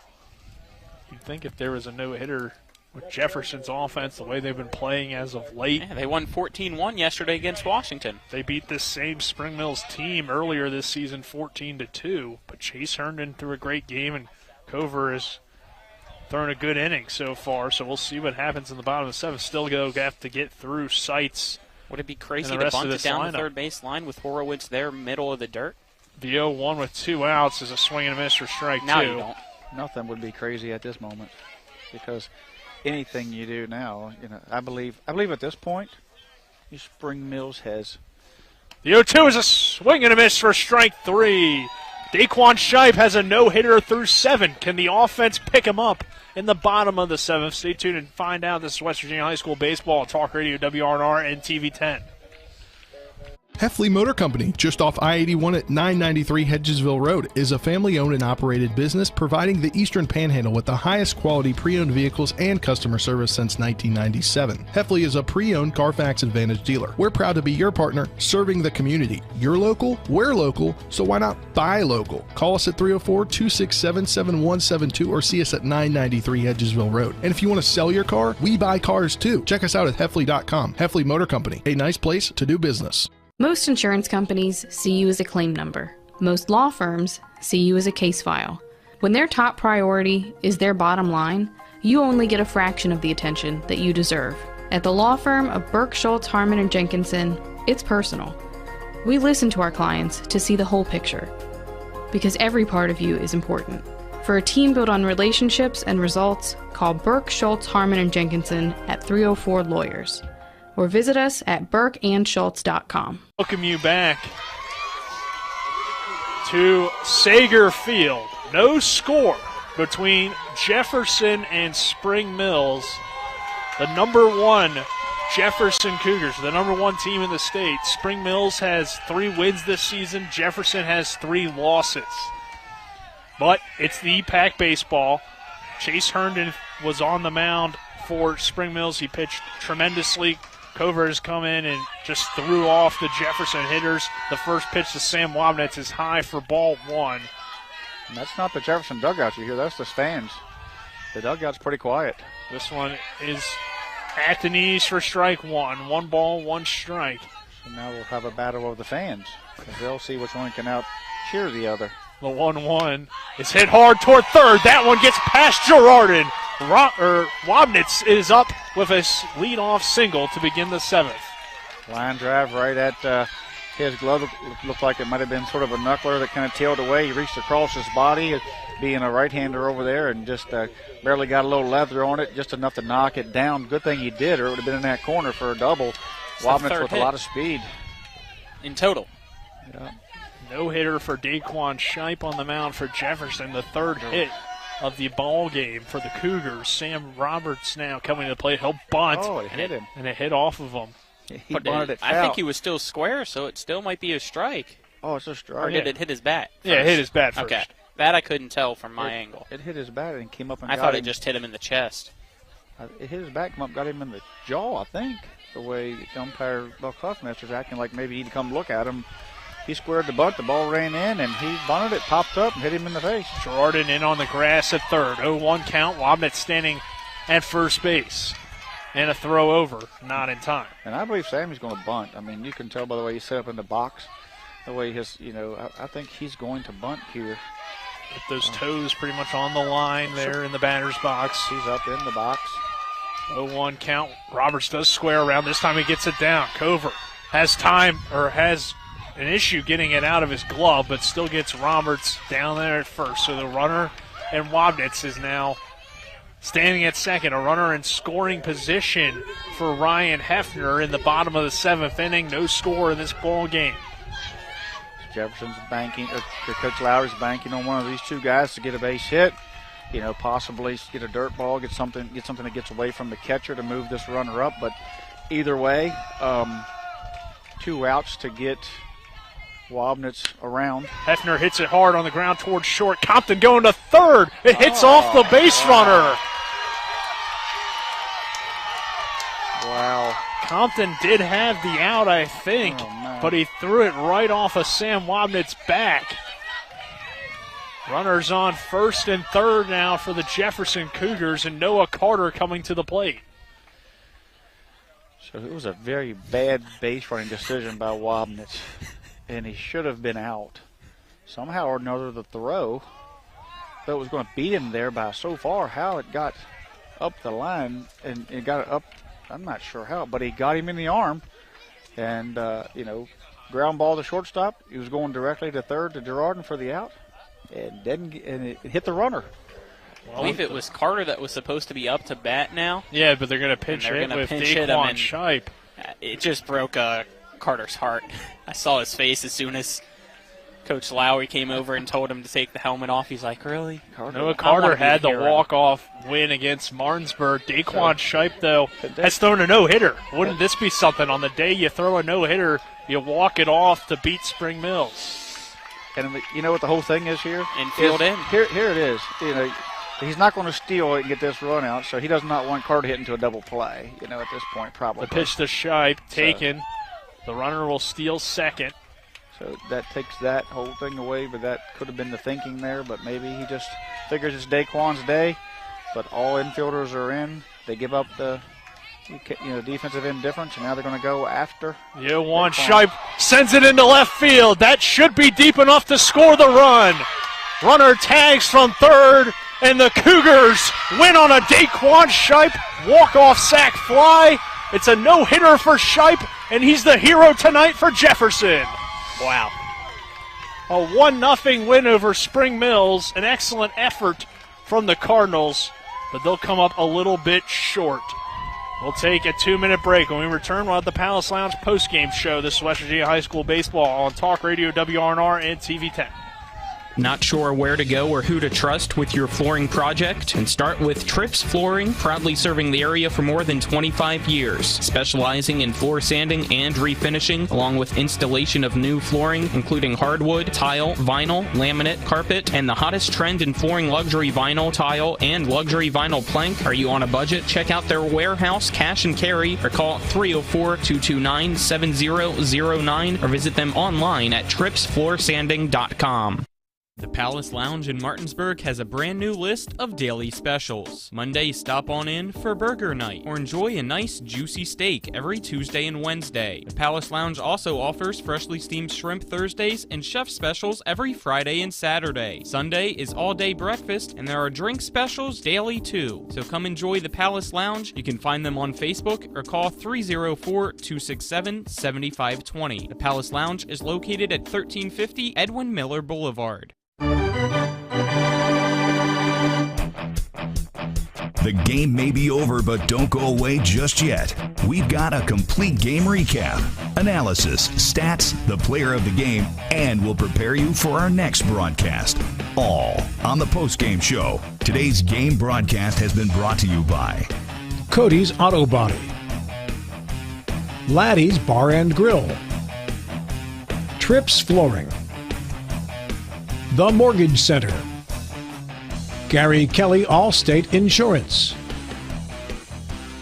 Burke Schultz Harmon and Jenkinson, the Hefley Motor Company, the Palace Lounge, Farmers and Mechanics Insurance Companies, Milestone Realty, and by WVU Medicine, Berkeley, and Jefferson Medical Centers. So let's return to the field and rejoin our Talk Radio WRNR broadcast team. Miller Boulevard, Martinsburg. We have a full lunch and dinner menu with daily specials and a clean, comfortable atmosphere. Not sure where to go or who to trust with your flooring project? And start with Nick Verzolini, Trip Tobin here on the postgame show as Daquan Shipe throws a no-hitter for Jefferson. The Cougars beat Spring Mills 1-0. Shipe also with the walk-off sacrifice fly to score the winning run as my papers fly all over the place with the windy Sager Field continuing. And Trip, just an excellent ball game. Not really what we would anticipate between these two teams, just because Spring Mills has had such a tough year. But when Chase Herndon is on the mound, he always gives them a chance to win. Yeah. They just got no hit, couldn't really pick them up offensively. But overall, a great ball game and a fun one to watch. Yeah, I mean, Jefferson, Chase battled every inning trying to, keep Jefferson from crossing that plate. He left a lot of base runners on base, with the getting out of those jams. John Lowry Sr. is not going to be happy about that, but a very cleanly played ball game. And you heard Coach Barrett in the pregame say, you know what, if we can stay out of the big inning and not make those errors, and stay out of that inning where the other team puts up a big crooked number, then we can be, we can be competitive. And like I told you when I spoke with Herndon and Chenier and those guys at the P.O. Faulkner Park after their matinee, they felt some confidence going into the sectional. They felt like they were capable of making a run for it and giving some guys some trouble. And they just played the number one team in the state right down to the last inning, and they just did an incredible job. Defense early was great. The outfield made some nice plays, and you just can't say enough about these guys. Just Daquan Shipe was able to just face the minimum basically through half the game, just through an incredible game. And just Chase did not get the run support, and Jefferson continued to do what they do and do the things well. And you see arguably one of their best hitters bunt. Yeah, that's what you have to do in that situation. You have to bunt, and then they want to make sure they stay out of a double play situation, possibly with the Noah Carter Daquan Shipe thing. But then when Spring Mills give up that base, then Daquan just had to lift the baseball and did his job there offensively as well. It's an unbelievable game. Yeah, and a big play too. That decision by Compton to throw to third, he would have got Sam Wobnitz at third base, but he hit it off of his arm, allowing Wobnitz to reach third, extend the inning even more with runners on the corners with just one out. So that was really what allowed a situation for Jefferson to walk it off, because if not, you have 2 outs, still have a runner. Or no, you would have had a runner on second, presuming Wabnitz would have stayed in a normal situation. Right, so right. just a weird play there at the end, but we'll give you the game summary brought to you by Farmers and Mechanics Insurance Company. When it comes to your home, auto, farm, or business, they're trusted, reliable, and experienced. Call them at 304-263-0809 or go to fmiwv.com. Jefferson winning 1-0 on 3 hits. And that 1 run obviously coming on the Daquan Shipe walk-off sacrifice fly. Spring Mills, no hits, just 1 error, so only 1 big mistake. But obviously that play there toward the end really allowed Jefferson an opportunity to walk it off. That was just, But that's how Jefferson turns a negative into a positive, and they put pressure on you. Certainly that was not something that Wabnitz should have never broke there. I mean, it's just that you just don't do that. You don't make that out there at third. You're already in scoring position. The coach put you in scoring position by sacrificing Roberts over there, and then you're going to give yourself up. So that was not a smart play. And in tight ball games, that generally bites you in the butt. But you don't get to be 24-3 by not having a little bit of a luck. And luck is when practice meets, preparation meets opportunity. The opportunity was there, but once you did get the guy to third, they give up the base, and then second and third, they just had to figure out a way to get the run in there with sacrifice or get the ball over the infield's head, and they did a great job of that. But Jefferson's not going to be happy with leaving all those runners on base, the little base running mistakes, and but Spring Mills has to feel good about themselves. They're not going to face the number 1 team in the state in their section. They're going to face some good competition for sure, but they do have an opportunity to make it, through a couple rounds of that section. And if they can find some depth in that bullpen, they can put some runs on the board. They can do some good things. Yeah, since we don't have many, we'll see if we can get into the game stats real quick here, because there wasn't many hits. So on the Spring Mills side, nobody got a hit as a team. The Cardinals were 0 for 20 at the plate, and Chase Herndon, though, on the mound, threw really good 5 innings, 1 hit. 6 walks, though. That really hurt his pitch count. 4 strikeouts, a total of 106 pitches. Cover comes in. He receives the loss. Really didn't pitch bad, though, either. 1 2/3, 2 hits, 1 earned, 1 strikeout. And then on the Jefferson side of things, it is 3 hits coming. Those hits come from Wabnitz, Carter, and Kinsler. 3 for 23 at the plate for the Cougars. And Daquan Shipe, 7 innings of no-hit baseball, 5 strikeouts, 2 walks. Daquan, you're the WVU Medicine Player of the Game. And you also get the walk-off sac fly as well. So what was going for you on the mound today? I mean, a no-hitter, that's very impressive. I was just sticking to what I know, hitting my spots, and doing my job. Just pitch the contact and let my infield do my infield.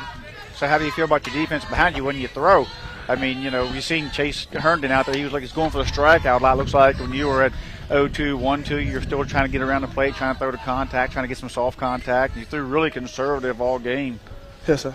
Thank you. So was that the game plan? Yeah, that was the game plan coming in. That's always the game plan. Earlier I said you'll be the player of the game if you give me 10 strikeouts, and you said I'm not a strikeout pitcher, and I think you ended up with 3 or 4 strikeouts, faced almost the minimum. So, your game plan, what you told me right before the start of the game, was to throw the contact, and you were able to do that. But so pitching's your thing. Yes, sir. So take us into that last at bat. He gave me a chance to redeem myself from the Martinsburg game, and I did my job. I put the work in. Is that what it was? Yeah, I mean, because we seen Noah Carter, he gets you almost see you just really deflated him, and here you come out and you have an opportunity to walk it off and have a great game. No hitter, you realize, right? No hitter, Yes, hitter. Couple walks away from almost being a perfect game. So just an unbelievable night, but. What do you got to say about Spring Mills? I mean, they only had 3 wins all year long. They played great tonight. That's probably one of the best games they've had all season. What about your counterpart there, Chase? How did he look out there? Chase looked wonderful. Wonderful. Yeah. Chase did look good. So, but you, again, you're hitting. You came up to me there at one point game, I think, where we at, and you had a double, and you had a couple strikeouts around it, and so it's just great to see you be successful at the plate offensively. We knew what you could do on the mound, but we really want to congratulate you. Player of the game here, WVU Medicine. What are you thinking going into the sectionals? How's it look? We're looking good. How you feeling over there? We're feeling good. I'm happy that our bats are finally alive. We're going back to Charleston, you think? Can't put that. I don't know. All right, good. Yeah. So I hope if you do the right, if you play the game the correct way, play like you did tonight, you'll be there. Right? Congratulations. You got anything? No, Daquan, just congratulations and just good luck to you guys the rest of the week. Thank you. Good luck. Good job. So again, our game stats, as I was going over to them just before Daquan joined us, as we're brought to you by Chris Ross and the Milestone Real Estate Group at Keller Williams. Buying or selling a home, call 304-579-7349 or go to callchrisross.com. We're now joined by Jefferson head coach. Coach, you have it on backwards, I think. Pull your mic down there, Coach. There you go. Yep. John Lowry, senior coach.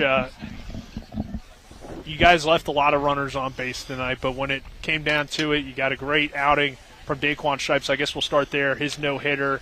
What can you say about his performance tonight? Well, I think it's like I told you before the game started when we had our interview that the strength of our team is our defense and our pitching, and that certainly showed up tonight. We couldn't get the timely hit. We had a couple times maybe if we'd could have hit behind the runner, get him over in scoring position. But with all that being said, you got to tip your hat to Mr. Herndon on their side because he pitched a great game as well. Left looks like almost nine guys on base. I can't believe I'm going to sit here and say that as you walk through your top 5 guys that you had one base hit out of 0 for 4 Bailey, 0 for 4 Herndon, 0 for Horowitz, 1 for 4 Wobnitz, and then you had, I think Roberts had a sacrifice and a base hit, sacrifice, and a couple walks. Sorry about that. So he might have been 0 for 1, but the top of the lineup there with only one hit and then a lot of base runners left on base. Does that concern you? Well, I mean, anytime, they say hitting's contagious and so is the lack of it. Well, I think that showed up tonight. I mean, obviously you're disappointed, but that's the nature of the game. Look at them in the first inning. They hit 2 balls as hard as you could hit a baseball, but they hit them right at people. So, it's the nature of the game. We don't like it. We think that our approach at times could be a little different, but it seems like we're kind of ingrained with the idea that, we can't keep the ball out of the air. I pointed the flag out up there. I think it's still flowing that way. Flag coming straight in.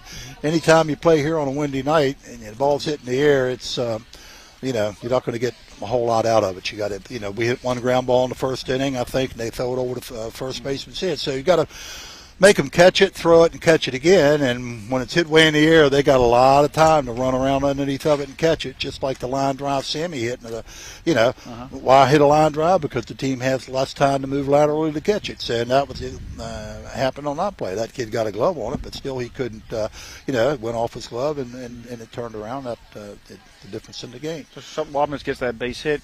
He comes around, but he gets to third in a. It was a mistake, again, he running when the ball's hit in front of you. I mean, we just can't do those things. I mean, we talk about them, but it comes down to a mindset that we got to pay. And it's going to cost us if we don't figure it out. So you guys are what I believe 24-3 now, one loss in the state going into the more than likely into the sectional, more than likely the 1 seed. I can't see how that wouldn't happen. Certainly, your season would be indicative of an easy call there. I think we're 26-3. Not that makes it. Yeah, probably. And, certainly. But you're going into the section. It looks like you're going to get a kind of day off there, and you got a lot of games to play, so we don't get me wrong. But we're going to talk about the section a little bit because as rankings come out today, we're talking about you'll probably get a day off as they go down and play Hampshire. And at that point, you get the winner of that game. Washington has the 2 best pitchers in our section. Right. Okay. Yeah. In Stottlemyre and Reed, Right. They got the best hitter in our section, consistent hitter, and the young man Reed. Mm-hmm. Last night he scorched the ball 3 out of the 4 times he was up. Now he hit 2 balls right at him. Right. Stottlemyre, you put him right up there with him, and you go through their lineup. I don't think we struck him out but 3 times, and that was after the game was kind of out of reach and they were using some substitutes. Right. So they're the real deal. Yeah. Don't get me wrong on that. Okay. And you look out here with this young man that pitched. You look at Musselman, the pitching they got. You look at Martinsburg with the team speed and the depth that they had. So it's going to be whoever's playing best on those particular days that emerge. Yeah, so we're really getting excited. Things are getting excited. What is your take on these games that come after the seedings? Like tonight, really, this game didn't matter, but it matters to the kids. It matters to the coaches. It still matters. You know? Well, it mattered to us because it allowed us to clinch the EPAC. Right. All right. I think I think Washington and Martinsburg, or maybe I'm not quite sure. The team closest to us had 3 losses. We have 1 loss. If we lose tomorrow night, we still only have 2. So, in that regard, we clinched the EPAC championship tonight, which is obviously one of our goals. It's as you go along, I think any time you're going to compete for something, you want to try to win it. But that's something that it has to be addressed at a level above me. Obviously, I mean, if you're going to have games that have significance into the playoffs, I don't.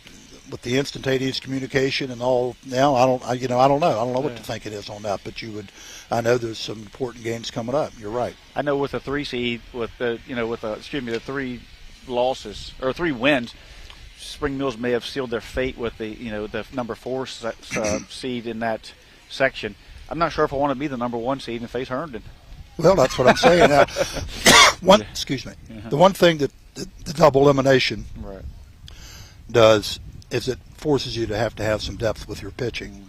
And, he's quality. There's no question. And you can see the games he's pitched during the season. And the reality of it is, pitching in high school is a very significant factor. And when you got a guy out, it's not like basketball, it's not like football where you pretty much play the same lineup all the time.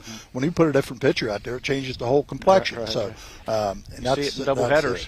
Right, exactly. So, last question: what was the thought process when you swapped out Carter for Daquan? Well, he had a no-hitter going. Right. I felt his opportunity to win the game for himself. That's wonderful, and I thought it was a great move, and good luck the rest of the way through. So. And it was a great uplift for him. I know he wants to be an offensive part of this team, and I talk to him all the time. And great young man, great outing, and I'm sure. I just thought it was a class act to get him in there and give him that opportunity. Well, he wants, like you say, he wants to hit it, and there was a perfect chance. He had a chance to win it for himself, and I was glad to see him cash in on it. A great move there, yep. Well, congratulations, and we'll see you here in the section, I'm sure, here we start doing those games. Okay, great. Thank you all, and we appreciate your coverage. Yeah. Thank you. Thank you, Coach. We will take our final 2-minute break here on the Palace Lounge post-game show. When we return, we'll go over the WV Medicine Player of the Game one more time, and then we'll kind of wrap things up. This is West Virginia High School Baseball on Talk Radio WRNR and TV10. We're back in 2 minutes. With 4 new car dealerships and 4 used car dealerships in 3 states, Parsons is the largest used car and fastest growing new car dealer in the tri-state area. Take Parsons Ford with huge savings on hundreds of new Fords, financing from 0%, Parsons' goal of financing for all, and Parsons' famous above-market trade-in allowances that help make Parsons #1 for used cars too. See why so many won't buy anywhere but Parsons Ford in Martinsburg. We became #1 by making you #1 first. Parsons. Mayhem is everywhere. I'm your new bangs, and you can't stop staring at me. That's it. Just tilt the rearview mirror over here. And while you're checking me out more times than a library book, your car is wandering into that lane over there. More bangs? Neat. And if you've got cut rate insurance, you could be paying for this yourself. So get Allstate. Call Martinsburg Allstate agent Gary Kelly today at 304-263-4596. To every parent with a child entering pre-K through 7th grade, we invite you to consider Airborne Christian Academy. Enrolling your student in a Christian school, it's never been more affordable. With a WV Hope Scholarship offering $4,300 per year per student. And if you've been hoping for alternative ways for your child to flourish academically while remaining true to your faith, we want to partner with you. Check out all the details at airborne.church/school. When will I be able to retire? How do I make the most of the money I have?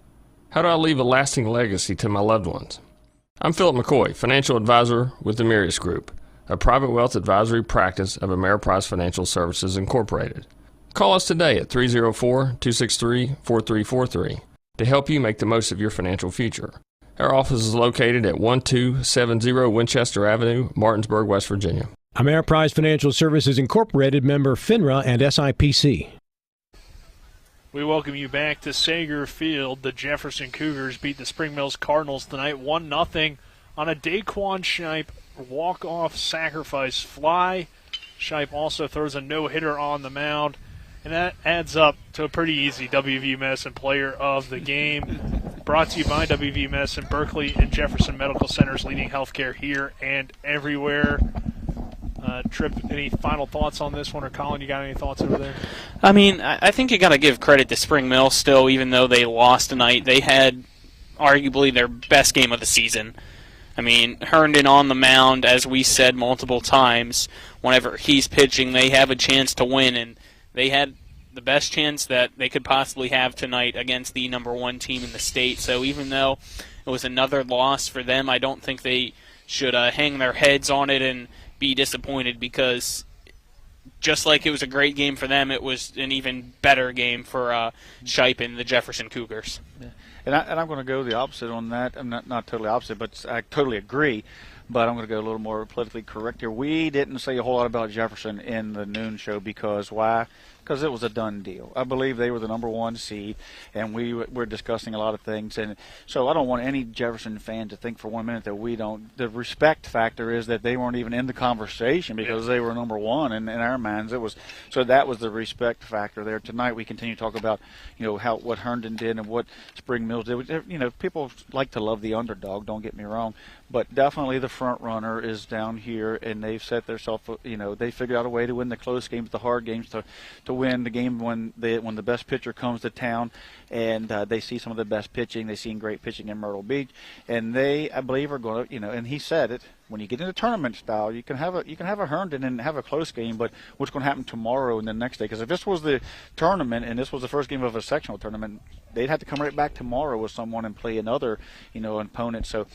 The depth definitely falls on that side of the field as well, but he was. But John, a senior, is really looking into this section, and he really believes that he said it, and we've heard him say it twice now. Washington is the real deal, even though they're on a 7-game skid there. So, we want to definitely tip our caps to them, the EPAC champions once again.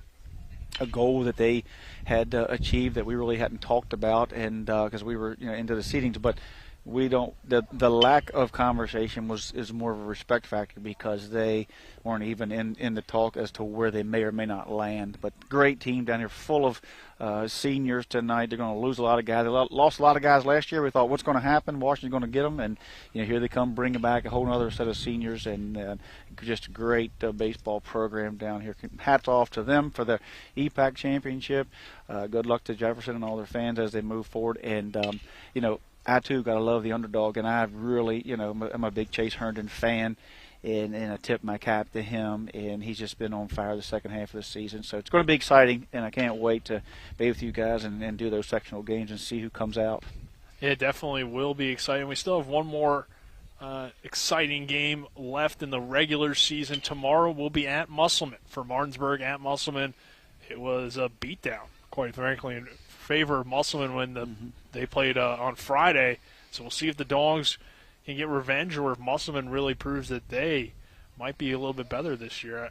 I'm looking forward to that game. Spencer Dupuis will be on play-by-play. I'll be on color with you, Tripp. So we'll have the rankings by then. Yeah, we'll know already how it's ranked, which is kind of disappointing. It takes away from what could be a very significant game. It does, but I also think you're going to see once that lays in there, I think you're going to see a good ball game because I think at that point the pressure goes off and the kids get to play. You know what I mean? And that also the fact that the other team's going to be pretty upset if they're the 2 seed between those two. And so I was going to say that last year Martinsburg beat Hedgesville handily early, and then then Hedgeville came in late in the season, and or vice versa. Martinsburg lost to Hedgeville early in the season, then Martinsburg came back and how do I say this? Hedgeville came in late in the season and won in similar fashion that Musselman did, and Hedgeville took that 1 seed from Martinsburg, and it give them, some incentive and some to talk around the chalkboard to say, hey, you're the underdog here, and you got to go. They don't think you're and that gives you, some prep talk, some inspiration to move forward. So, either way, it's going to be a great section. It's going to be a great tournament. It's really going to come down to, like Mr. Lowry said there, Coach Lowry, depth and pitching, because I don't think anybody's going to run away with it to either section. All right, so that pretty much does it for us. Again, 7 p.m. first pitch tomorrow, 6:40 pregame show at Musselman for Martinsburg at Musselman, but that does it here from Sager Field. For Spencer Dupuis back in the studio, who you'll hear from in just a little bit, Colin McLaughlin, Donald Kinney, Trip Tobin, I'm Nick Verzolini saying so long, everyone, and enjoy the rest of your night. This is West Virginia High School Baseball on Talk Radio WRNR and TV 10. Spencer is next with the Modern Realty Results Scoreboard Show. Life can get in the way these days. We all know that. Work commitments, social commitments, volunteer commitments, family commitments. You put your heart into all of it.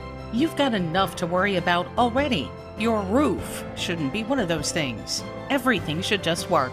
But when your roof is in need of an upgrade, you shouldn't have to worry about that either. Modern Renovations, your 4-state roofing solution.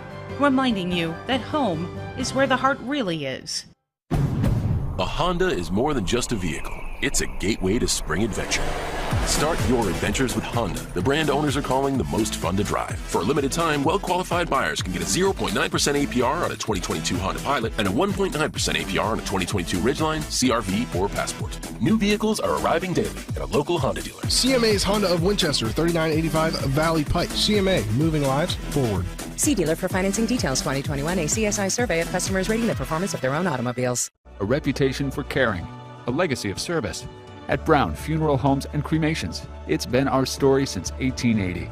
A family-owned business, we support the needs and wishes of families. We offer traditional services, as well as many options for cremation, customized remembrances, and pre-planning. Brown Funeral Homes and Cremations retains its family atmosphere and stays true to its roots. Contact us for advanced planning, or at your time of loss. We're here when you need us. Hi, this is Rob Mario. Larry DeMarco, broker of Modern Realty Results, believes he has some of the best real estate agents in the Eastern Panhandle. Agents at Modern Realty Results have years of experience and knowledge of the local real estate market. Agents within the office work as a team to provide quality customer service. We strive to always ensure client satisfaction through handling every transaction with honesty and integrity, all while offering competitive rates. Modern Realty Results is veteran-owned and managed. Please call 304-262-4222, modernrealtyresults.com. Defensive indifference, and now they're going to go after. Yeah, Juan Shipe sends it into left field. That should be deep enough to score the run. Runner tags from third, and the Cougars win on a Daquan Shipe walk-off sac fly. It's a no-hitter for Shipe, and he's the hero tonight for Jefferson. Wow. Heard it there, the final call from Nick Verzolini as Jefferson gets the 1-0 victory behind a Daquan Shipe walk-off sacrifice fly in the bottom of the 7th inning. And Daquan Shipe didn't just do it at the plate there to end the game. He did it all game long on the mound. 7 innings, no hits, 2 walks, 5 strikeouts, facing 23 batters on 69 pitches. Just 69 pitches, 46 for strikes. This is the Modern Realty Results Scoreboard Show, brought to you by Modern Realty Results. Larry DeMarco and his experienced team handle each and every transaction with honesty and integrity. Go to modernrealtyresults.com. Jefferson claims the regular season EPAC title with the victory. As I mentioned, Shipe going the distance, but not a bad game from Spring Mills, who only came in with 3 wins on the season. Chase Herndon went 5 innings on the mound, just allowing 1 hit, 6 walks, 4 strikeouts. Was chased early because of those walks. 106 pitches for him. Tyler Cover came in, and he took the loss there, giving up that run in the bottom of the 7th inning, going 1 2/3 innings. But what a game there, and You heard it from Tripp at the end of the post game. We kind of thought that was a done deal, but we knew coming in, Spring Mills, he said he talked to him last week, talked to a couple guys there from Spring Mills that came to the Martinsburg game as they played early in the afternoon, that they were ready. They thought they could do something come playoff time, and they showed that they have a team. They showed that they have a team that can compete with the best of them.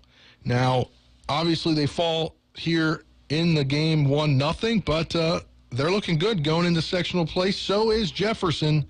Let's get into the rest of the scores here from around the EPAC going on right now.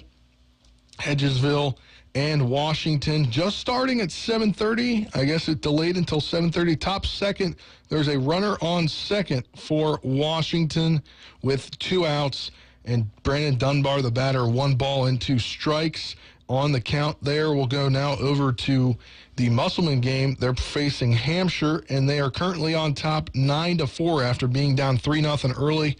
They're now on top 9-4, an offensive explosion here.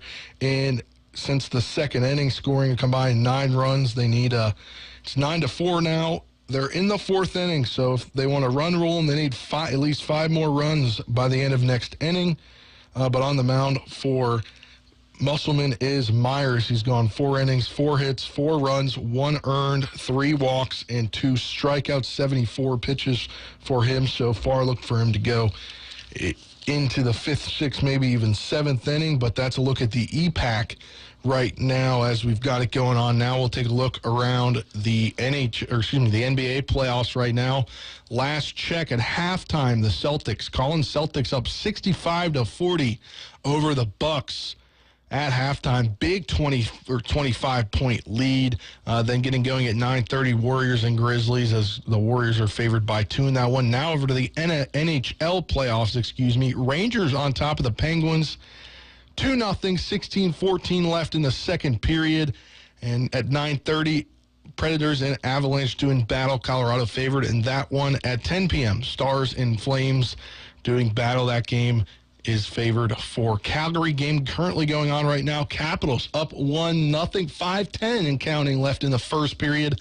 A goal from Tom Wilson put the Caps up 1-0. Alex Ovechkin back in the gameplay as he missed the last few games dating back to a week ago. But that'll do it for the Scoreboard Show, brought to you by Modern Realty Results. Larry DeMarco and his experienced team handle each and every transaction with honesty and integrity. Go to modernrealtyresults.com. Again, a 1-0 no-hitter for Shipe over Spring Mills. He gets the walk-off sacrifice fly. Jefferson wins the EPAC regular season title.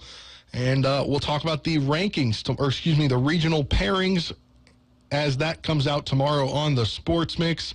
But that'll do it. Well, after this on the radio side, we'll get you into the Capitals game from the Caps Radio Network, joining that in progress. And on the TV side, we'll play some Karate Wars, and then you'll see the replay of this game later on tonight. But that'll do it. So for our cameraman back on site, Donald Kinney, Colin McLaughlin, Tripp Tobin, Nick Verzolini, I'm Spencer Dupuis saying so long. We'll talk to you tomorrow on the Sports Mix.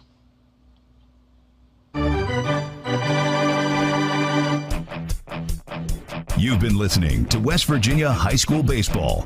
Today's game broadcast has been brought to you by Bechtel Jewelers, the Brown Funeral Homes and Cremations, CMA Honda of Winchester, Hagerstown Ford, the Mansion Ferretti Law Firm, the Mountaineer Grill and Pub,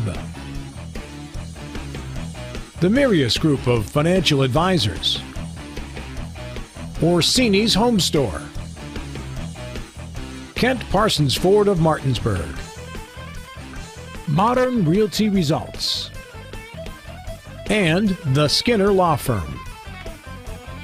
For the continued excitement of high school, college, and Major League Baseball, keep it tuned to FM 106.5, AM 740, Comcast Cable Channel 10, and online talk radio WRNR.com. All rights reserved.